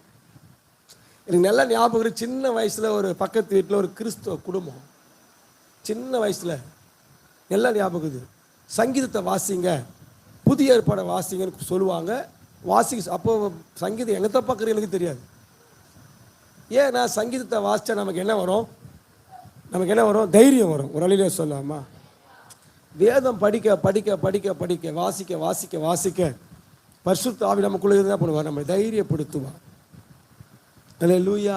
எதை கண்டும் அஞ்ச மாட்டோம், எதை கண்டும் சோர்ந்து போக மாட்டோம், எதை கண்டும் பயப்பட மாட்டோம். அதுக்கு தான் தேவனுடைய பிள்ளை, ஆவிக்குரிய பிள்ளை யாரோட ஐக்கியம் வைக்கணும்? ஒரு அல்லேலூயா சொல்லாமா? ஆவிக்குரியோடு உனக்கு ஐக்கியம் இருக்குமானா உனக்கு ஜெபம் வரும், வேதம் வரும், உனக்கு துதி வரும், ஆராதனை வரும், எல்லாம் வரும். அல்லேலூயா. இந்த அமாவாசை நாட்களில், இந்த மன மகிழ்ச்சியான உயிர்த்தந்த நாட்களில் தேவ சமூகத்தை நம்ம கர்த்தர் கொண்டு வந்திருக்கிறார். அல்லேலூயா. நம்ம எழுப்பி நிற்கலாம். இந்த காதலை வாங்கி இந்த காதல் விட்டு போகக்கூடாது. கர்த்தருடைய வார்த்தையை கேட்டு நல்லா கவனிக்கணும். அவர் நாமத்தில் மன்னிப்பு உண்டு, அவர் நாமத்தில் ரட்சிப்பு உண்டு. நாம் ரட்சிக்கப்படுவதற்கென்று வேறே நாமம் நமக்கில்லையே. நாம் ரட்சிக்கப்படுவதற்கென்று வேறே நாமம் நமக்கில்லையே. அவர் நாமம் இயேசு கிறிஸ்து, அவர் நாமம் இயேசு